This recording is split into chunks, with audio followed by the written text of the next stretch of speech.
Van एम्यूसी जमीन पर बैठ गया। मैं तो थक कर मर गया। डू मास्टर्स से लगातार फाइट करना थोड़ा ज्यादा हो गया। वो हैरानी से पूछने लगा, मेयर अकाउंट में 30,000 डायमेंशन कॉइन्स क्यों है?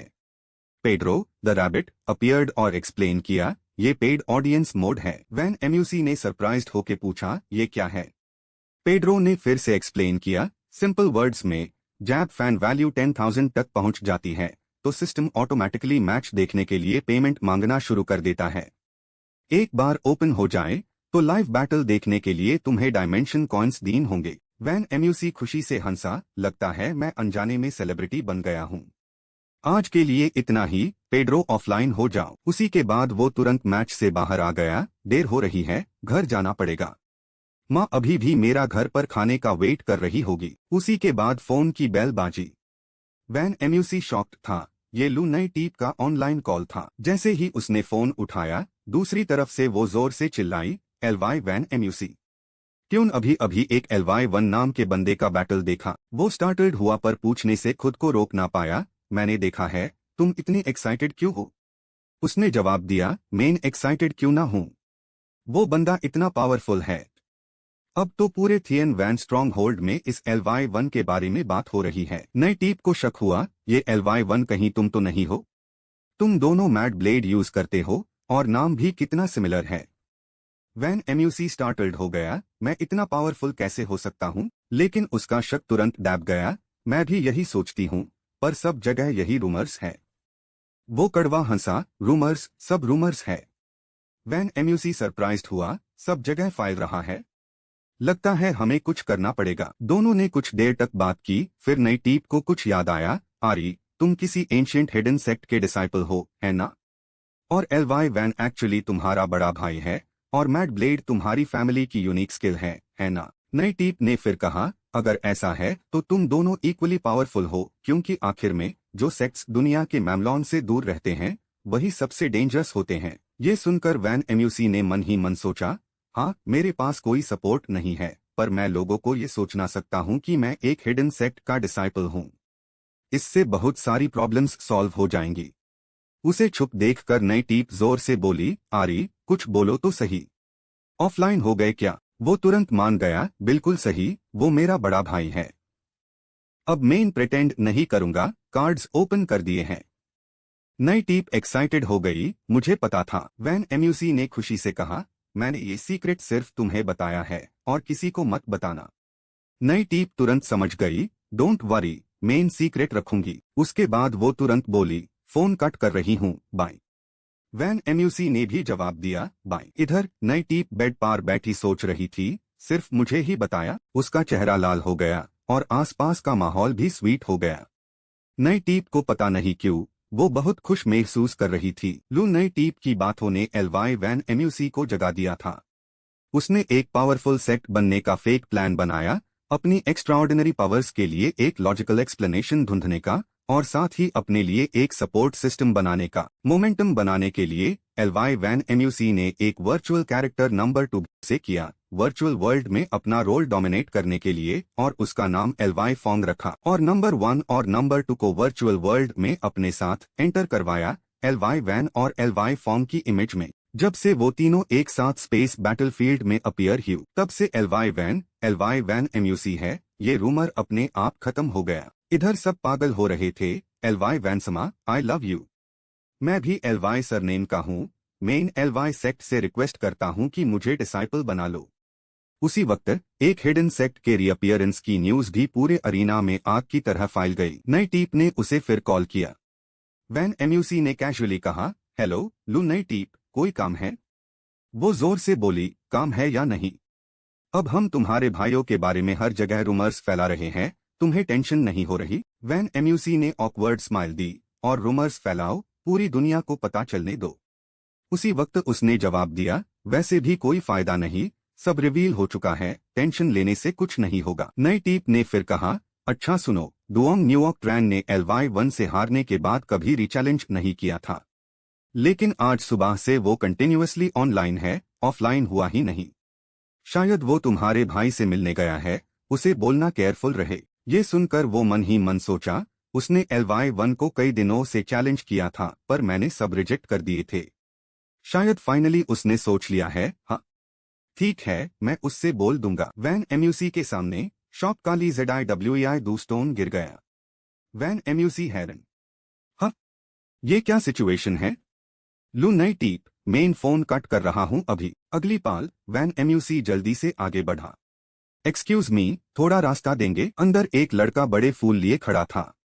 मिस लिव, मेरे पास कुछ ब्लैक क्रिस्टल्स है, आपको बेचने हैं। नहु येन हैरन, मुझे नहीं चाहिए। वो फिर बोला, नहु येन जी, काफी देर हो चुकी है, क्या मैं आपको डिनर पर इनवाइट कर सकता हूँ? वैन एम्यूसी तेजी से वहां पहुंचा और जोर से बोला, सॉरी एवरीवन, आज शॉप जल्दी बंद हो जाएगी। बिजनेस करना है तो कल सुबह आना। लेकिन वो फिर भी जिद पर अड़ा था। ऐसा क्यों?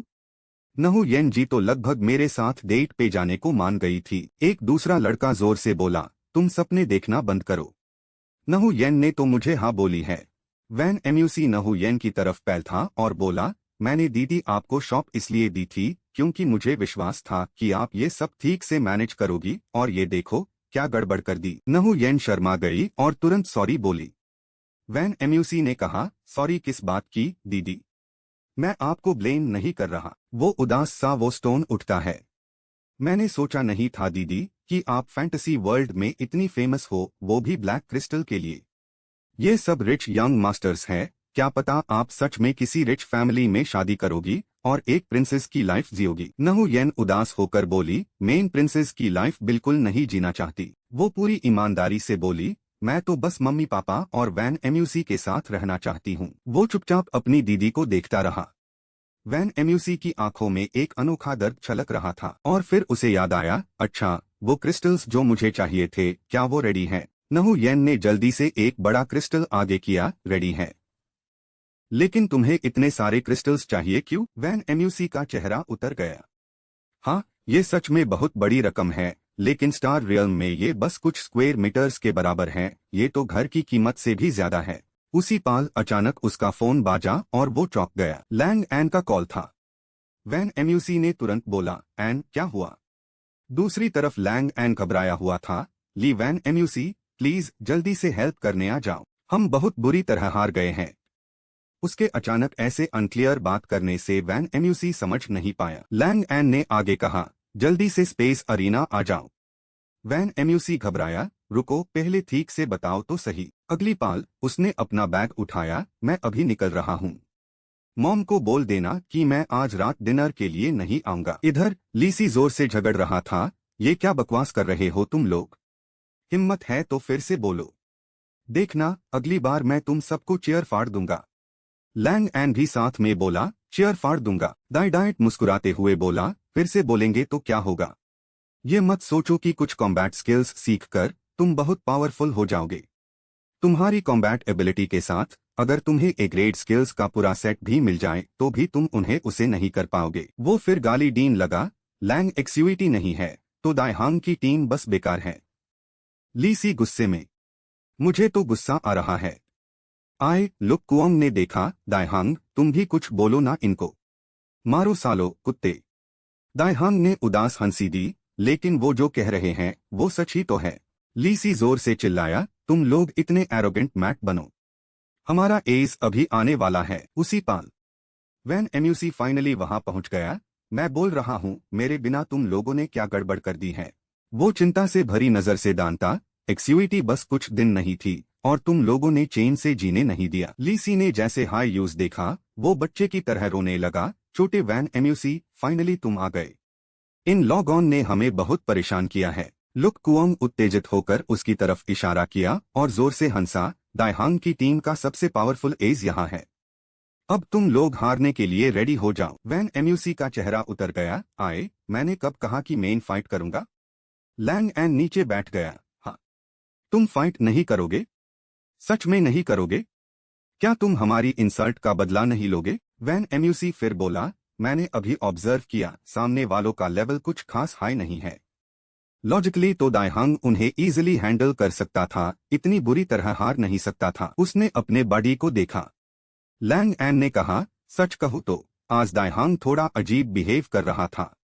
उसमें कोई फाइटिंग स्पिरिट नहीं थी, जैसे वो जानबूझकर हारना चाहता हो। ये सुनकर वैन एम्यूसी एकदम से रुक गया।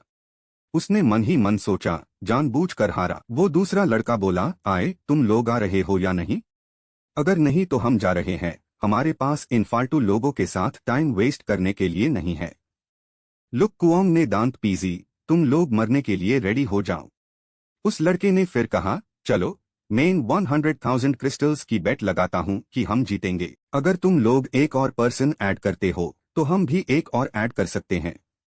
लुक कुओंग पूरे कॉन्फिडेंस में था, ऐड कर लो जिसे चाहते हो, जब तक ली वैन एम्यूसी हमारे साथ है हम किसी से नहीं डरते। डाइट ने उकसाने वाली हंसी दी, बहुत खूब, हमारा भाई अब बाहर आ सकता है। उसके बोलते ही एक और आदमी अंदर से बाहर आया और बहुत स्मग आवाज में बोला, वो फैंस गए। पता चला वो न्हुओक ट्रैन था। उसने जोर से कहा, तुम लोगों ने बहुत मेहनत की है, विलन का रोल भी किया और पूरा एफर्ट भी डाला। साथ ही बोला, आरी, हम कौन से पराये हैं? यूज देखते ही सब चौंक गए, रुको, ये तो। वैन एम्यूसी भी थोड़ा अनईजी हो गया। डाइट स्मगली बोला, सही कहा, वो ही है। दाई हंग ने अब एक स्मग स्माइल दी। उसने मन ही मन सोचा, ऐसा ही होगा। इधर न्हुओक ट्रैन ने अपनी स्लीव्स ऊपर की। सिर्फ 100,000 क्रिस्टल्स की बेट लगाना तो बोर है, बढ़ाना चाहते हो? वैन एम्यूसी ने देखा और होशियारी से उसके पसीने छूट गए। वैन एम्यूसी ने उसकी तरफ देखकर चेहरा उतर लिया और मन में सोचा, डुओंग न्हुओक ट्रैन, ये बंदा। न्हुओक ट्रैन ने ईमानदारी से कहा, मुझे माफ करना दोस्तों, मेयर फ्रेंड्स ने अभी आप लोगों से रूड बात की, उन्होंने ये सब बस इसलिए किया। थोड़ा रुका, उसने वैन एम्यूसी की तरफ देखा और फिर बोला, ली वैन एम्यूसी को यहाँ बुलाने के लिए। वैन एम्यूसी ने बेपरवाही दिखाई, तो क्या हुआ अगर तुमने मुझे बुलाया? मेरी फिर भी तुमसे फाइट करने की कोई इंटेंशन नहीं है। न्हुओक ट्रैन बोला, ऐसे मत कहो, तुम्हें अभी भी एक अच्छी ब्लेड की जरूरत है ना। न्हुओक ट्रैन ने एक ब्लेड निकाली और बेट के प्राइज के रूप में वैन एम्यूसी को देते हुए बोला, ये तुम्हारी होगी। लीसी ने देखते ही पहचान लिया, ये तो एक्सयूईटी होनहा ब्लेड है। लैंग एंड हेरा, एक्सयूईटी होनहा ब्लेड, ये क्या है? लीसी ने एक्सप्लेन किया, एक्सयूईटी होनहा ब्लेड को माउंट तियनशन के 1000-year-old ब्लैक ब्लड बर्ड ओरे से बनाया गया है। भले ही ये बी ग्रेड ब्लेड है, इसका पोटेंशियल एंडलेस है। बस इस पार सही फू वैन कार्व कर दो और ये ए ग्रेड फू वैन कॉम्बैट ब्लेड बन जाएगी। और अगर तुम इसमें एक बिन हो कंपोनेंट ऐड कर सको तो इसकी वेपन क्वालिटी एक और लेवल बूस्ट हो जाएगी और ये एक ट्रू नामचीव वेपन में अपग्रेड हो जाएगी। दाई हंग ने अचानक स्माइल दी, एक्सयूईटी होनहा ब्लेड सच में बहुत अट्रैक्टिव है, लेकिन हम अस लेवल के आइटम्स बेट के लिए नहीं निकल सकते। सॉरी यंग मास्टर डुओंग, रुओतंग ने आगे कहा, हार हो या जीत, ये तलवार तुम्हारी, पर अगर हम जीते तो। यूम्यू ने बात काट दी, तो तुम मुझे लियू से मिलवाओगे, राइट? रुओ चेन ने तारीफ की, समझदार लोगों से बात करना कितना आसान होता है। यूम्यू ने मन ही मन सोचा, ये रुओ चेन तो बड़ा ही चालाक है, ऐसी शार्ट राखी है जिसे मैं मना नहीं कर सकता। सोचा ना था लियू के लिए इसका जुनू इतना गहरा होगा। तुरंत ही उसने सर खुजलाया, ठीक है, मैं तुम्हारी बात मानता हूँ। रुओ चेन झूम उठा, बात पक्की। स्क्रीन पार दोनों प्रतिद्वंद्वी दिखे, सब लोग देखिए हिडन रियल्म सेक्ट के चैंपियन और ब्लड पाथ के हेवनली ड्रैगन का टकराव। भीड़ झूम उठी, वाह, इनके पास तो सच में बहुत पैसा है। उन्होंने सच में स्नो चिल ब्लेड निकाली, ये स्नो चिल ब्लेड 1 करोड़ की है ना। सब बातें कर रहे थे, ये रुओ चेन तो साफ साफ लियू से हार चुका है, फिर यूम्यू को क्यों ढूंढ रहा है? लियू को उस पर ध्यान डीन का टाइम नहीं होगा, हारा हुआ सिपाही अब वापस आना चाहता है। सिस्टम से अनाउंसमेंट आने लगी, लड़ाई का काउंटडाउन 10, 9, 8। यूम्यू बोला, ये टीम अरीना तो सच में बहुत बड़ा है, पूरे एक आइलैंड रेन फॉरेस्ट जितना। आवाजें अब भी गूंज रही थी। 4, 5, 6। द एक्साइवेंजी ने पूछा, क्या हुआ? पहली बार टीम बैटल में हिस्सा ले रहे हो, घबराहट हो रही है? यूम्यू संतुष्टि से हंसा, मैं बहुत एक्साइटेड हूँ, रुओ चेन मुझसे टक्कर ले रहा है।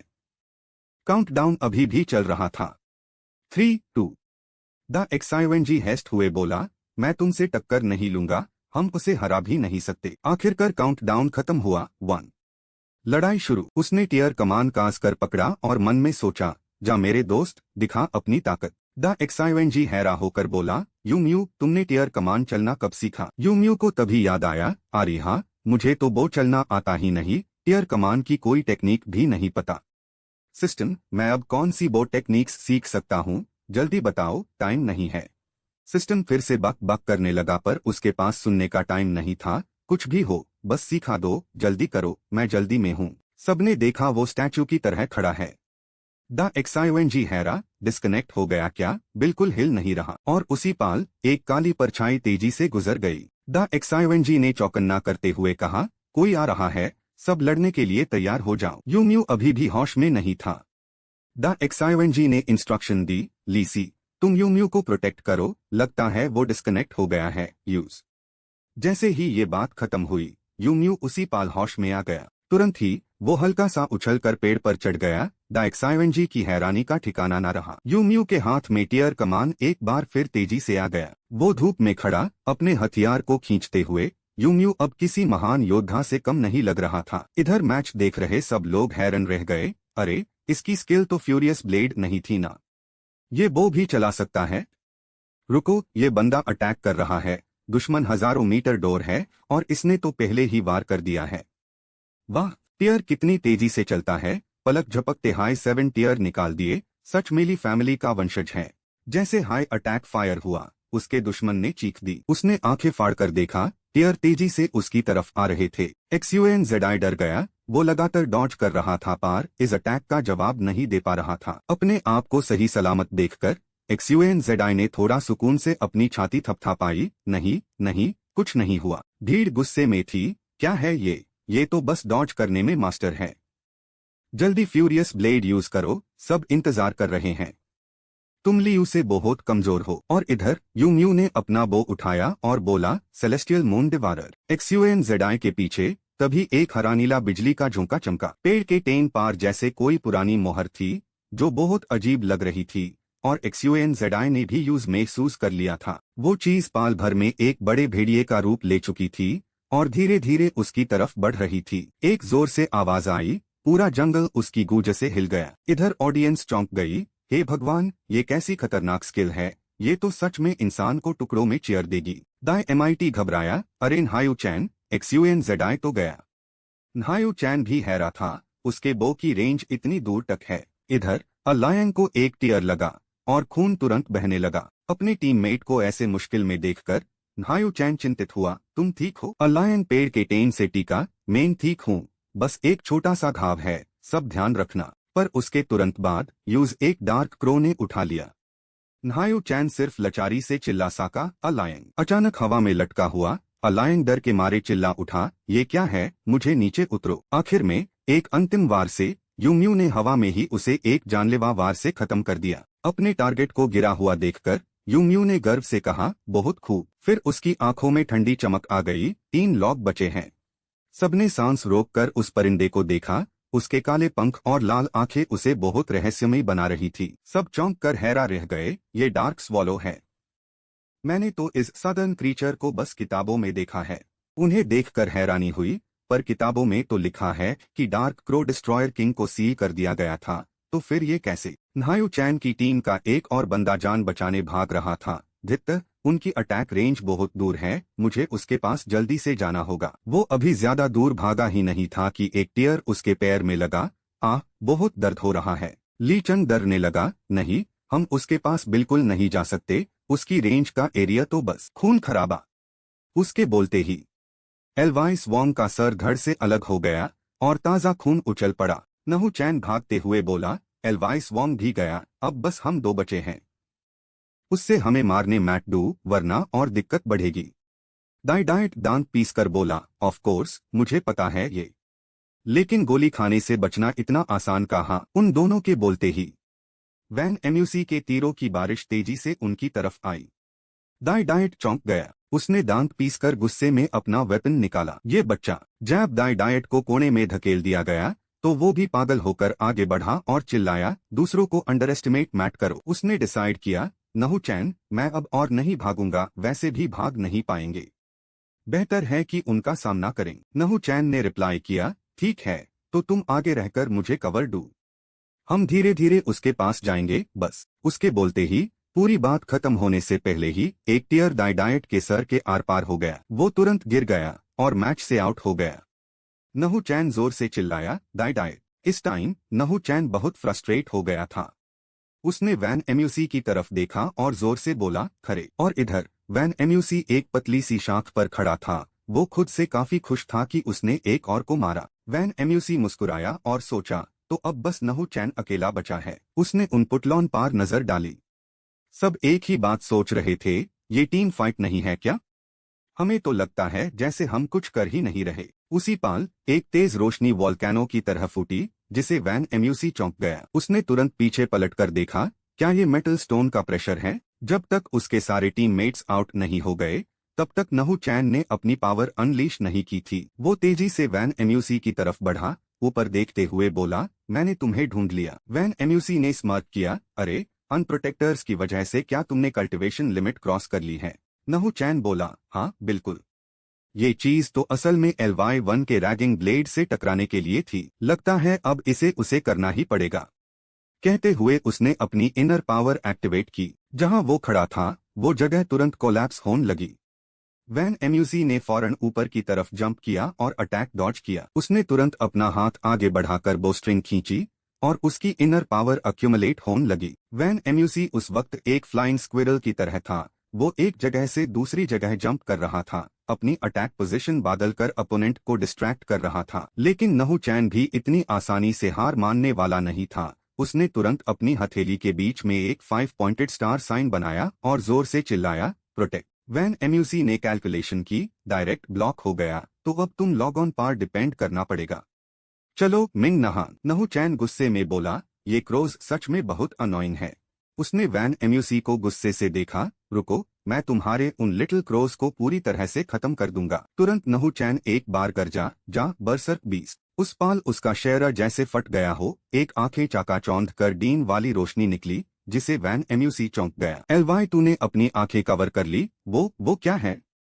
दाइहांग ने कहा, अगर मैं गलत नहीं हूँ तो ये शायद। थोड़ी देर रुका। इधर नहू चैन की आंखों से तेज रोशनी निकल रही थी। उसने जिस बेड पिग को समन किया था, यूज बैटल स्पिरिट कहते हैं, वो थोड़ा कूल लग रहा था। वैन एम्यूसी ने हंसी उड़ाई, ये है बैटल स्पिरिट।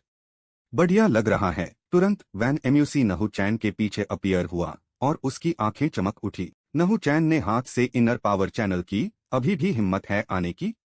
मैंने कहा था मैं, कहते हुए उसने मुट्ठी बंध ली। और वो मोटा बैटल स्पिरिट पिग भी उसी पाल जैसे पागल हो गया। उसने अपना बड़ा मुंह खोला और कनफाड़ चिल्लाया। नहू चैन ने टैब मिंग नहान पर एक पावरफुल अटैक किया और बोला, मैं तुम्हें खत्म कर दूंगा। उस बैटल स्पिरिट ने तेजी से हाथ बढ़ाकर मिंग नहान को पकड़ लिया। वो क्रू चौंक कर चिल्लाया। उसके रिएक्ट करने से पहले ही बैटल स्पिरिट ने मिंग नहान को अपनी मुट्ठी में जोर से दबोच लिया। नहू चैन इसे खुश था। उसने खुशी से कहा, डू हो गए। वैन एम्यूसी जोर से बोला, पास भी नहीं आ पा रहा हूँ, बस एक और बचा है, ये तो मुश्किल है। कोई ऑप्शन ना देखकर वैन एम्यूसी ने हेल्प के लिए कॉल किया, अरे किंग ऑफ डिस्ट्रक्शन, क्या तुम सुन रहे हो? मिंग नहा ने तुरंत जवाब दिया, मुझे क्यों बुलाया है?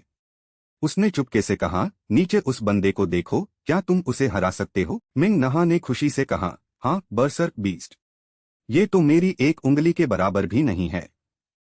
वैन एम्यूसी ने फिर कहा, लेकिन जो मिंग नहान तुमने मुझे दिए थे, वो तो ऑलमोस्ट खत्म हो गए हैं।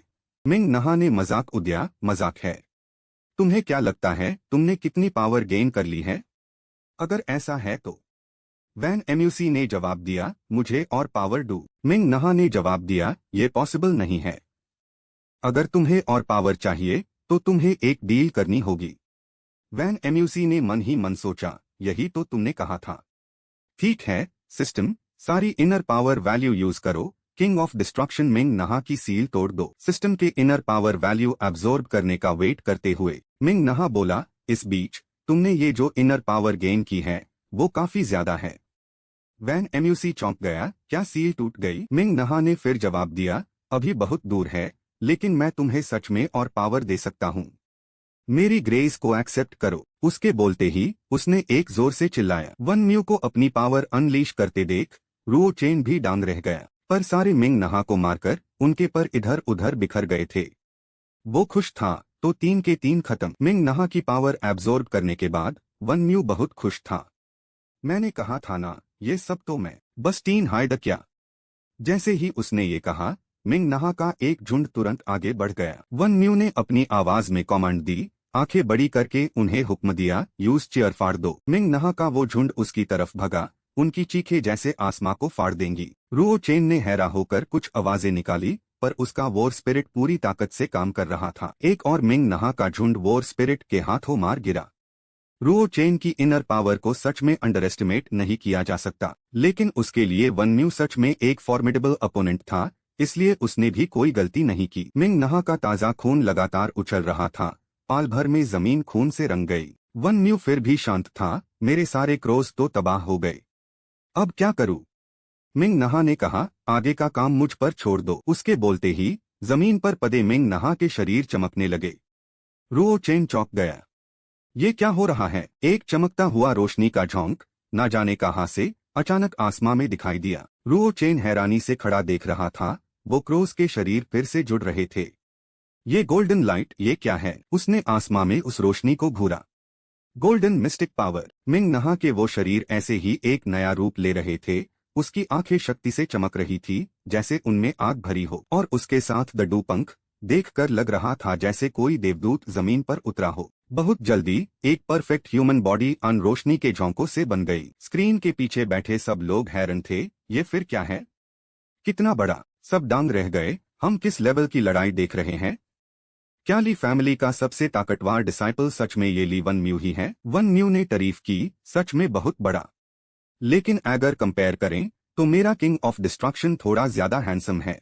मिंग नहा ने ठंडी आवाज में वॉर स्पिरिट की तरफ उंगली की। एक मामूली सा बीस्ट मेरे सामने खड़ा होने की हिम्मत करता है। वो मोटा सुअर किंग ऑफ डिस्ट्रक्शन के सामने खड़ा था, खुद को कांपने से रोक नहीं पाया। मिंग नहा ने अपने पंख फैलाए और फिर खुशी से वन म्यू से कहा, ए छोटे, अच्छे से देखना। उसने अपनी इनर पावर को चैनल किया और आगे कहा, देख मैं तुझे कैसे जीत तक ले जाता हूँ। इधर सब लोग भी टेंस हो गए थे। हर कोई सांस रोके इंतजार कर रहा था। क्या अब हार जीत का फैसला होने वाला है? मिंग नहा की इस पावर में एक पक्षी की इमेज थी। लगता है यही उसका सिंबल था। और इस वक्त रुओ चेन सिर्फ वही खड़ा मिंग नहा को अपना अटैक अनलीश करते देख रहा था। वो पिग वॉर स्पिरिट बस एक चीख ही निकाल पाया। उसका पूरा शरीर हल्का होकर उड़ गया। रुओ चेन पूरी तरह से मोशनलेस खड़ा था। उसने सामने की उस भयानक पावर को देखते हुए सोचा, लगता है इस बार पूरी तरह से हार गया। लेकिन रुओ चेन के होठों पर फिर भी एक हेल्पलेस स्माइल थी। आखिर में हार जीत का फैसला हो गया। वन म्यू की टीम रुओ चेन की टीम से जीत गई। भीड़ फिर से बातें करने लगी, जीत गए। ये टीम बैटल नहीं थी क्या? एक ने 5 को हरा दिया, वो भी हाई लेवल पे। क्या चेन की टीम से जीत गई? भीड़ फिर से बातें करने लगी, जीत गए। ये टीम बैटल नहीं थी क्या? एक ने 5 को हरा दिया, वो भी हाई लेवल पे। क्या ली फैमिली के लोग सब मॉन्स्टर्स हैं? तुरंत सिस्टम ने उसको 169 डायमेंशनल कॉइन्स दे दिए। वन म्यू ने चेन की सांस ली, लगता है जीत गए। थैंक्स भाई किंग ऑफ डिस्ट्रक्शन। वो चिढ़ कर बोला, मुझे ग्रेट किंग बुलाओ। ली सी ने तुरंत अपनी इमेज की परवाह न करते हुए वन म्यू को गले लगा लिया। छोटे म्यू म्यू, तुम तो कमाल हो। दायहांग ने भी तारीफ की, क्या वो वॉर बो तुम्हें इस ट्रेजर वॉल्ट में मिला था? लगता है तुम्हें सच में कोई खजाना मिल गया है। वन म्यू मुस्कुराया, बस लक था। उसने कामली एडवाइस दी, उस पावर का पूरा उसे करो, वो तुम्हें एक और लेवल अप करेगी। दायहांग की बातों से वन म्यू थोड़ा नर्वस हो गया था। सोच रहा था कहीं उसने कुछ स्ट्रेंज तो नोटिस नहीं किया। इस लड़ाई के बाद आखिर वन म्यू घर लौट आया। उसने एक गहरी सांस ली। काफी टाइम हो गया रियल वर्ल्ड में वापस आए हुए। और उसी वक्त सिस्टम ने रिपोर्ट किया, इस बैटल में आपको निश्चित मात्रा में वॉइड एसेंस मिला है। वॉइड एसेंस का उपयोग स्टार रियल्म को एक्सपैंड करने के लिए किया जा सकता है। वो गुस्से में बोला, बस करो। फिर मुझे इस चीज से फंसना चाहते हो? मेरी इतनी सी वॉइड एसेंस वहां फेंकूंगा तो एक बाल भी नहीं दिखेगा। अचानक उसी वक्त बाहर से जोर जोर से दरवाजा खटखटाने की आवाज आई। छोटे म्यू, दरवाजा खोलो। वो हैरान हुआ, तायो कुओंग, क्या हुआ? अभी तुम मिले थे ना? लुक कुओंग ने बताया, मैं अभी मैसेज रूम से आ रहा हूँ। पेट्रियार्क ने कहा है कि कोई तुमसे मिलने आया है। लगता है रुओ चेन है। ये बंदा तो चिपकू आत्मा की तरह है। वन म्यू हैरान रह गया, ये फिर वही है क्या? रुओ चेन कॉरिडोर के एक कोने में सोच में खड़ा था। तभी एक जानी पहचानी आवाज आई, ओह तुम वहां खड़े हो। वन म्यू धीरे से नीचे आया, मेरा इंतजार कर रहे हो क्या? क्या इतना मिस किया मुझे? सच में एक पाल भी मुझसे दूर नहीं रह सकते। रुओ चेन ने तुरंत चीज आगे बढ़ाई, पकड़ लो, स्नो जॉय कोल्ड ब्लेड तुम्हारी बात मान गई है। उसकी गहरी आंखों को देखकर वन म्यू डर गया, चेहरा कितना उतरा हुआ है। वन म्यू बहुत खुश हुआ, तुमने अपना वादा पूरा किया। रुओ चेन ने समझाया, ये Z box 1000 year white Z cold essence से बना है। जब यूज ना कर रहे हो तो वेपन को इस जेड बॉक्स में रखना सबसे अच्छा है। वैन एम्यूसी को थोड़ा अजीब लगा। तुम कहते हो कि सिर्फ LY1 से एक बार मिलने के लिए तुमने मेरे दोस्त को आजमाया और मैड ब्लेड का इस्तेमाल किया, क्या ये सही है? न्हुओक ट्रैन ने जवाब दिया, तुम्हारे दोस्त के साथ जो हुआ उसके लिए माफी चाहता हूँ, लेकिन जब से LY1 से मुकाबला हुआ है मैं शांत नहीं रह पा रहा हूँ। किसी भी हाल में उनके मैड ब्लेड को दोबारा आजमाना चाहता हूँ। उसकी ये बेजान सी शक्ल देखकर वैन एम्यूसी ने सोचा, लगता है मैड ब्लेड में हारने से उसके मन में एक घाव हो गया है। न्हुओक ट्रैन उदास होकर जाने लगा, लेकिन हार को स्वीकार करते हुए बोला, मैं तुम्हें अब और परेशान नहीं करूंगा। वैन एम्यूसी को उस पर तारास आ गया। उसकी ये अकेली पीठ देखकर लगा, अगर इसके मन की उलझन को सुलझाया नहीं तो ये आगे बढ़ ही नहीं पाएगा ना। उसकी आंखों में न्हुओक ट्रैन के लिए थोड़ा और प्यार आ गया। सच में ये बंदा बुरा नहीं है। थोड़ी देर सोचने के बाद वैन एम्यूसी ने भी अपना फैसला सुना दिया, हे न्हुओक ट्रैन। वो पलट कर देखने लगा।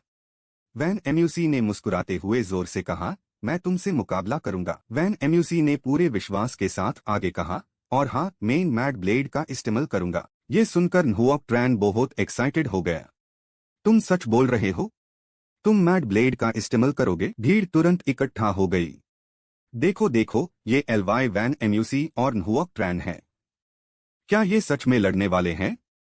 इस बार कौन जीतेगा? क्या LY वैन एम्यूसी हाई जीतेगा? न्हुओक ट्रैन थोड़ा घबरा गया। इतने सारे लोग हैं, क्या हम सच में रियल लाइफ में फाइट करेंगे?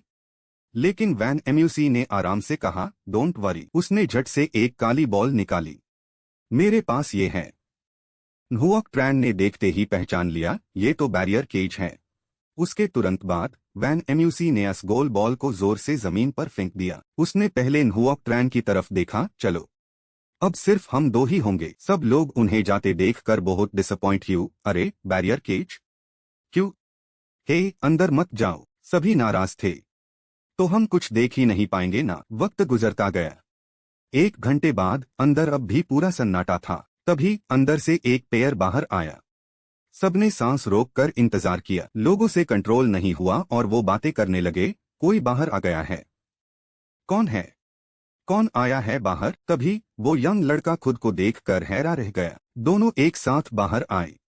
फाइट के बाद वो ज्यादा क्लोज लग रहे थे, हालांकि उनके चेहरे पर खून के निशान और स्क्रैचेस द। वैन एम्यूसी सैटिस्फाई था। सच में रियल लाइफ में लड़ने का मजा ही कुछ और है। न्हुओक ट्रैन का भी मन का बोझ हल्का हो गया था। उसने खुश होकर कहा, बिल्कुल सही कहा। भीड़ उत्सुकता से शोर मचाने लगी, तो आखिर जीता कौन? कौन जीता? वैन एम्यूसी ने उनकी तरफ देखा। वो मुस्कुराया और कैजुअल तरीके से जवाब दिया, अब किसको पता। दोनों उसके बाद स्कूल की बेंचेस पर साथ बैठे।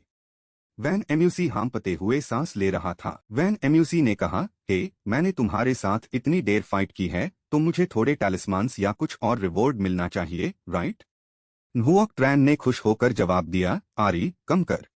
मेरे साथ क्या?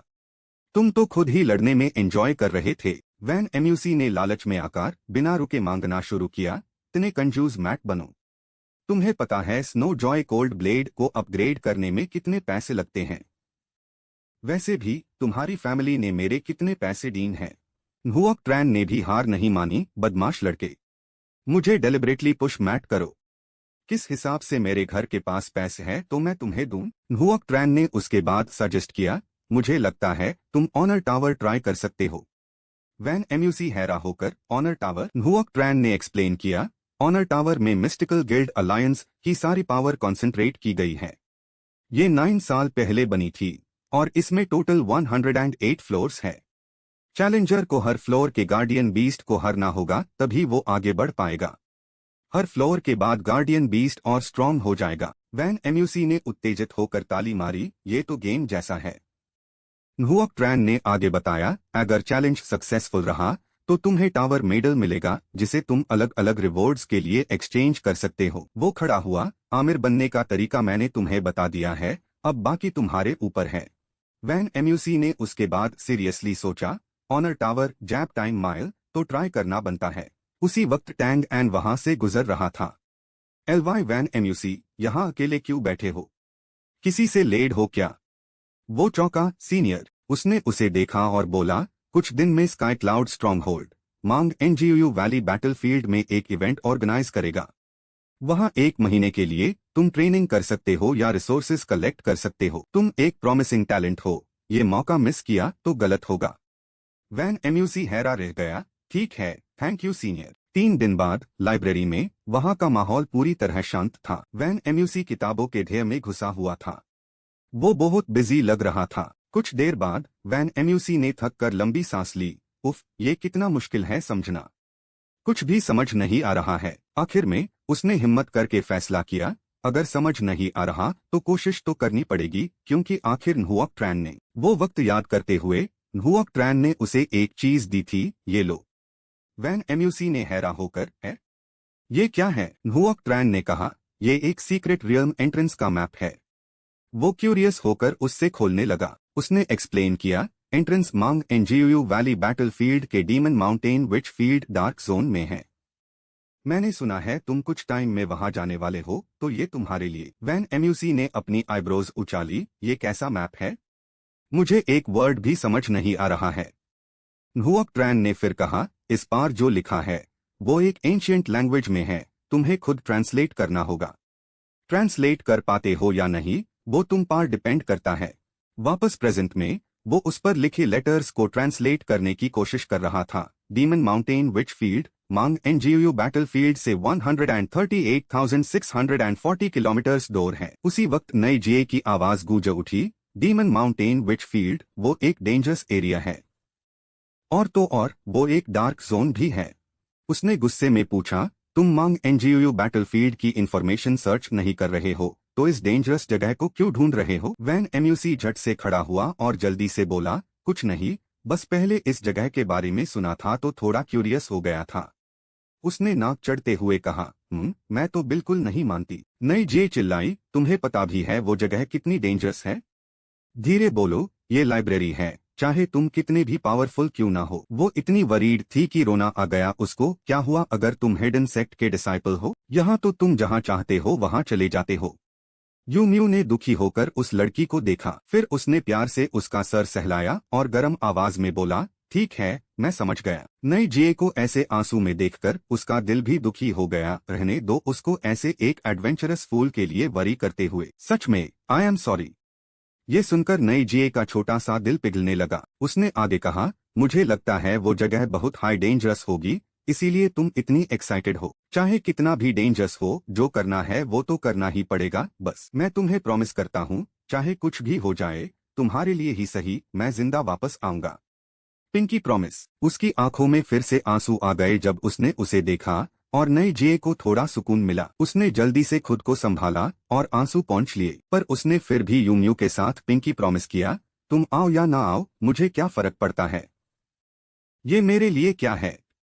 यूम्यू खुश था। आखिर उसने स्माइल किया, तुम स्माइल करती हो तो ज्यादा अच्छी लगती हो। उसके बाद नई जे चली गई। उसने यूम्यू पर और ध्यान नहीं दिया। तुम जैसे पत्थर दिल इंसान को कुछ समझ नहीं आता, अगर कुछ भी हो तो मुझे जरूर बताना। यूम्यू ने खुशी से कहा, ठीक है। दा हंग पीछे छुपकर शैतानी से मुस्कुराया, अपना यूम्यू तो बहुत पॉपुलर है। लू कियांग ने बात आगे बढ़ाई, ये ली यूम्यू लड़का तो बहुत समझदार है। लिंग एन ने जवाब दिया। ली यूम्यू ने नई जे को रुला दिया। और ली सी गुस्से से चिल्लाया, उफ, गुस्से से फट जाऊंगा। सबके चले जाने के बाद यूम्यू ने टेबल पार राखी कुछ किताबों को देखा। उसने किताबें पलटना शुरू किया, रिसर्च करने लगा। माला शान स्टारफील्ड, उसने ऐसा कहा जरूर, पर वो अब भी बहुत कॉशियस था। लगता है ये ट्रिप सच में बहुत डेंजरस होने वाली है।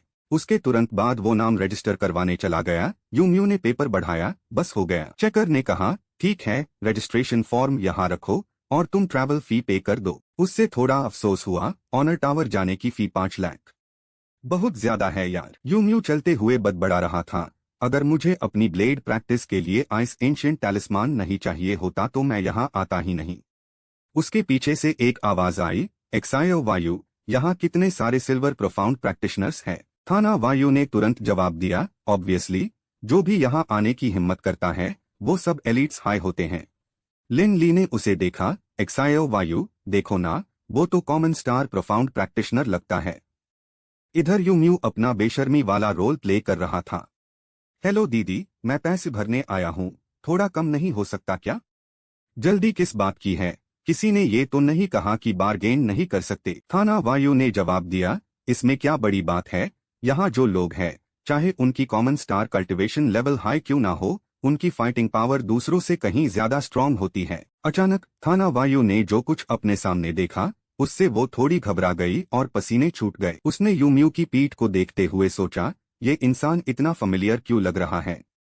यूमियू तो अपनी बेहास में लगा हुआ था, ये मेरी मेहनत की कमाई है। क्या मेन आईएससी एक्सपेंसिव नहीं कह सकता? बार्गेन भी नहीं कर सकता क्या? ये कौन सा एटीट्यूड है? किससे बात कर रहे हो? थाना वायु ने मन में सोचा, सिर्फ इसकी पीठ देखकर ही इसको मारना चाहती हूँ। उसके तुरंत बाद वो यूमियू के पास गई। Hello sir. यूमियू ने ऑकवर्ड होकर पैलथा। यूमियू इतना घबरा गया कि उसे अपना मुंह हाथ से ढकना पड़ा ताकि वो चिल्ला ना उठे। उसने तुरंत अपना चेहरा घुमा लिया और मन ही मन चिल्लाया, ये औरत यहाँ क्या कर रही है? और लिन ली के साथ? वो तो नीचे ही बैठ गया, अब तो गए काम से। दुनिया की वो डू और टीम जो मुझसे सबसे ज्यादा नफरत करती है, वो दोनों यहाँ है। थाना वायु ने कहा, सर। आखिर में उसके पास कोई ऑप्शन नहीं बचा और वो खड़ा हो गया। उसका दिमाग अब भी कैलकुलेट कर रहा था, बस यही एक तरीका है। फिर यूमियू ने जोर से कहा, मैं तो सोचा कोई और बुला रहा है। तो डू ब्यूटीफुल लड़कियां हो। मैं तो सोचा कोई क्लेवर ट्रिक होगी, पर ये तो अपना चेहरा ही बिगाड़ रहा है। लिन ली उससे देखकर हैरान रह गई, ये इंसान तो सच में बहुत अजीब लगता है।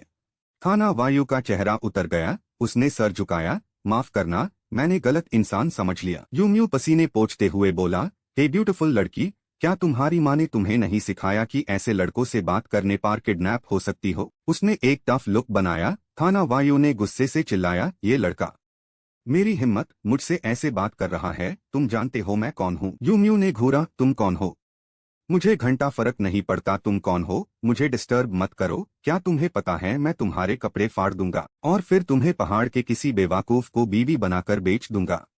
लिन ली और नहीं सुन सकी और उसका हाथ खींच लिया। बस करो एक्सायो वायु, इस पागल से बहस करने की क्या जरूरत है, चलो चलते हैं। थाना वायु ने गुस्से में सोचा, कैसा जर्क है ये, बदसूरत बंदर जैसा लगता है, ऊपर से बैड माउथेड भी है और मुझे बेवकूफ समझता है।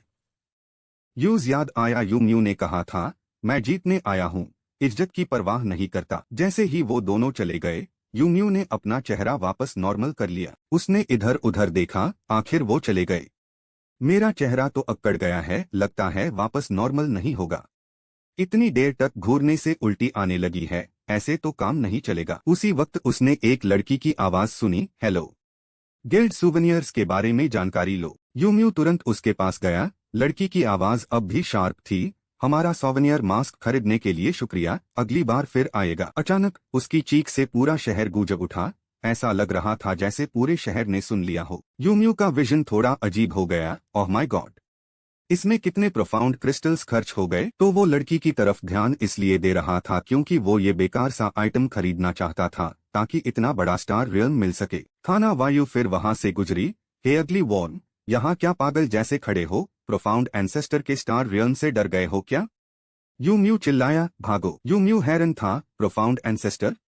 थाना वायु ने अनॉयड होकर पूछा, अब मछली कहाँ से आ गई? उसने बताया, प्रोफाउंड एंसेस्टर तो गिल्ड के फाउंडर दा और पहले इंसान थे जिन्होंने प्रोफाउंड एनर्जी अवेकन की थी। तुम्हें ये भी नहीं पता? अस डार्क एज में वो इंसानों के लिए उम्मीद की रोशनी थे। वन म्यू हैरन था, 200 साल पहले के वो बुजुर्ग, वो अभी भी जिंदा है। थाना वो ने उसकी बात काटी, बकवास मत करो, वो बिल्कुल ठीक है। उसने वन म्यू को देखा और तुरंत समझ गई, तुम पहली बार टावर में आए हो, है ना? इस टावर ऑफ ऑनर को कम मत समझो, ये मिस्टिक वॉरियर्स गिल्ड ने सबकी ताकत इकट्ठी करके बनाया है, वरना कैसे मारोगे पता भी नहीं चलेगा। वन म्यू शॉक्ड था, यहाँ लोग मार भी सकते हैं? थाना वो ने आगे बताया, ये टावर ऑफ ऑनर सिर्फ ऊपर से 108 फ्लोर्स का नहीं है, इसके नीचे जमीन में भी 108 और फ्लोर्स है। लॉग आईएससी टावर ऑफ रूइन कहते हैं। सिर्फ वही लोग अंदर जा सकते हैं जिनके पास डार्क रियल्म का पास ऑफ रूइन हो। वन म्यू मन ही मन में हैरान था, डार्क रियल्म? जहां मैं जाना चाहता हूं वो भी तो एक डार्क रियल्म ही है। फिर थाना वो यूज एक मैकेनिकल चीजों से भरी जगह पर ले गई। ये रहा। वन म्यू ने चरण तरफ देखा और उससे पूछा, ये टावर ऑफ ऑनर है? इसका आर्किटेक्चर कितना अजीब है। थाना वो ने ताना मारा, इस दुनिया में तुम्हारे चेहरे से ज्यादा अजीब कुछ नहीं है। मैं अंदर जा रही हूँ, तुम अपनी किस्मत खुद बनाओ। वन म्यू ने फिर उसे छेड़ते हुए कहा, चलो ब्यूटीफुल गर्ल, नंबर दे दो। थाना वो गुस्से में बोली, मुझे ब्यूटीफुल गर्ल मैट बुलाओ, कमीने कहीं के। जैसे हाय थाना वो गई, वन म्यू ने चुपचाप चरण तरफ देखा। टावर ऑफ ऑनर, ठीक है। उसने मन ही मन में सोच लिया, मैं देखता हूँ ये जगह आखिर क्या है। वन म्यू तुरंत अंदर घुस गया। ऑटोमेटिक दरवाजा खुला तो वो चकित रह गया है। उसका ऐसा अजीब चेहरा इसलिए था क्योंकि उसके सामने 3 दरवाजे थे। वन म्यू सोचने लगा, mystic warrior door, transcendent mystic warrior door, saint mystic warrior door, ये सब क्या है? सिस्टम ने समझाया तो वन म्यू अब भी कंफ्यूज्ड था। मतलब अभी मैं सिर्फ मिस्टिक वॉरियर दूर से ही जा सकता हूँ। और एक चीज ने उसे हैरान कर दिया और वो अपना सर खुजाने लगा। हर दरवाजे पर रैंकिंग भी थी। वन म्यू ने अपनी फिश हैट उतरी टेकिंग ठीक से देख सके और तभी एक और शॉकिंग बात सामने आई। वो उत्तेजित होकर बोला, यार, वो जंगली फाइटर फिर से लेडर बोर्ड पे आ गया। मैं उससे हार नहीं सकता। उसी वक्त सिस्टम ने फिर से वार्निंग दी कि वो एक इविल डायमेंशन में है और वन म्यू को इंतजार करना पड़ा। लेकिन उसके मन में एक सवाल था, इविल डायमेंशन? वन म्यू उदास होकर बैठ गया। क्या करें अब? ये स्टार रियल मिस्टिक एंसेस्टर ने बनाया था ना। तो फिर उसके सोचने से पहले ही सिस्टम ने तुरंत दोबारा अनाउंस किया। वन म्यू हैरा रह गया। बस इतना ही। अचानक सिस्टम ने दोबारा वार्निंग दी, एक बार तुम टावर में मारे तो ये टावर तुम्हारी सारी वॉइड एसेंस को एब्जॉर्ब कर लेगा। इस बात से वन म्यू चौंक गया। क्या कहा तुमने? सिस्टम ने समझाया, टावर में मरने वाला हर प्लेयर इस स्पेस के ओनर द्वारा एब्जॉर्ब कर लिया जाएगा। उसने मन ही मन में सोचा, ये तो सिर्फ एक ट्रायल टावर है, लेकिन इतना जानलेवा हो सकता है। ये नॉर्मल नहीं है। क्या कोई नॉर्मल मोड का फायदा उठाकर कॉन्टिनेंट के एलिट्स को टावर में आने के लिए लालचा रहा है ताकि उनकी वॉइड एसेंस एब्जॉर्ब करके कॉस्मिक वर्ल्ड को एक्सपैंड कर सके? वन म्यू ने दांत पीस कर कहा, इस टावर को बनाने वाला मिस्टिक एंसेस्टर वो पहला अवेकेंड ह्यूमन हीरो था ना।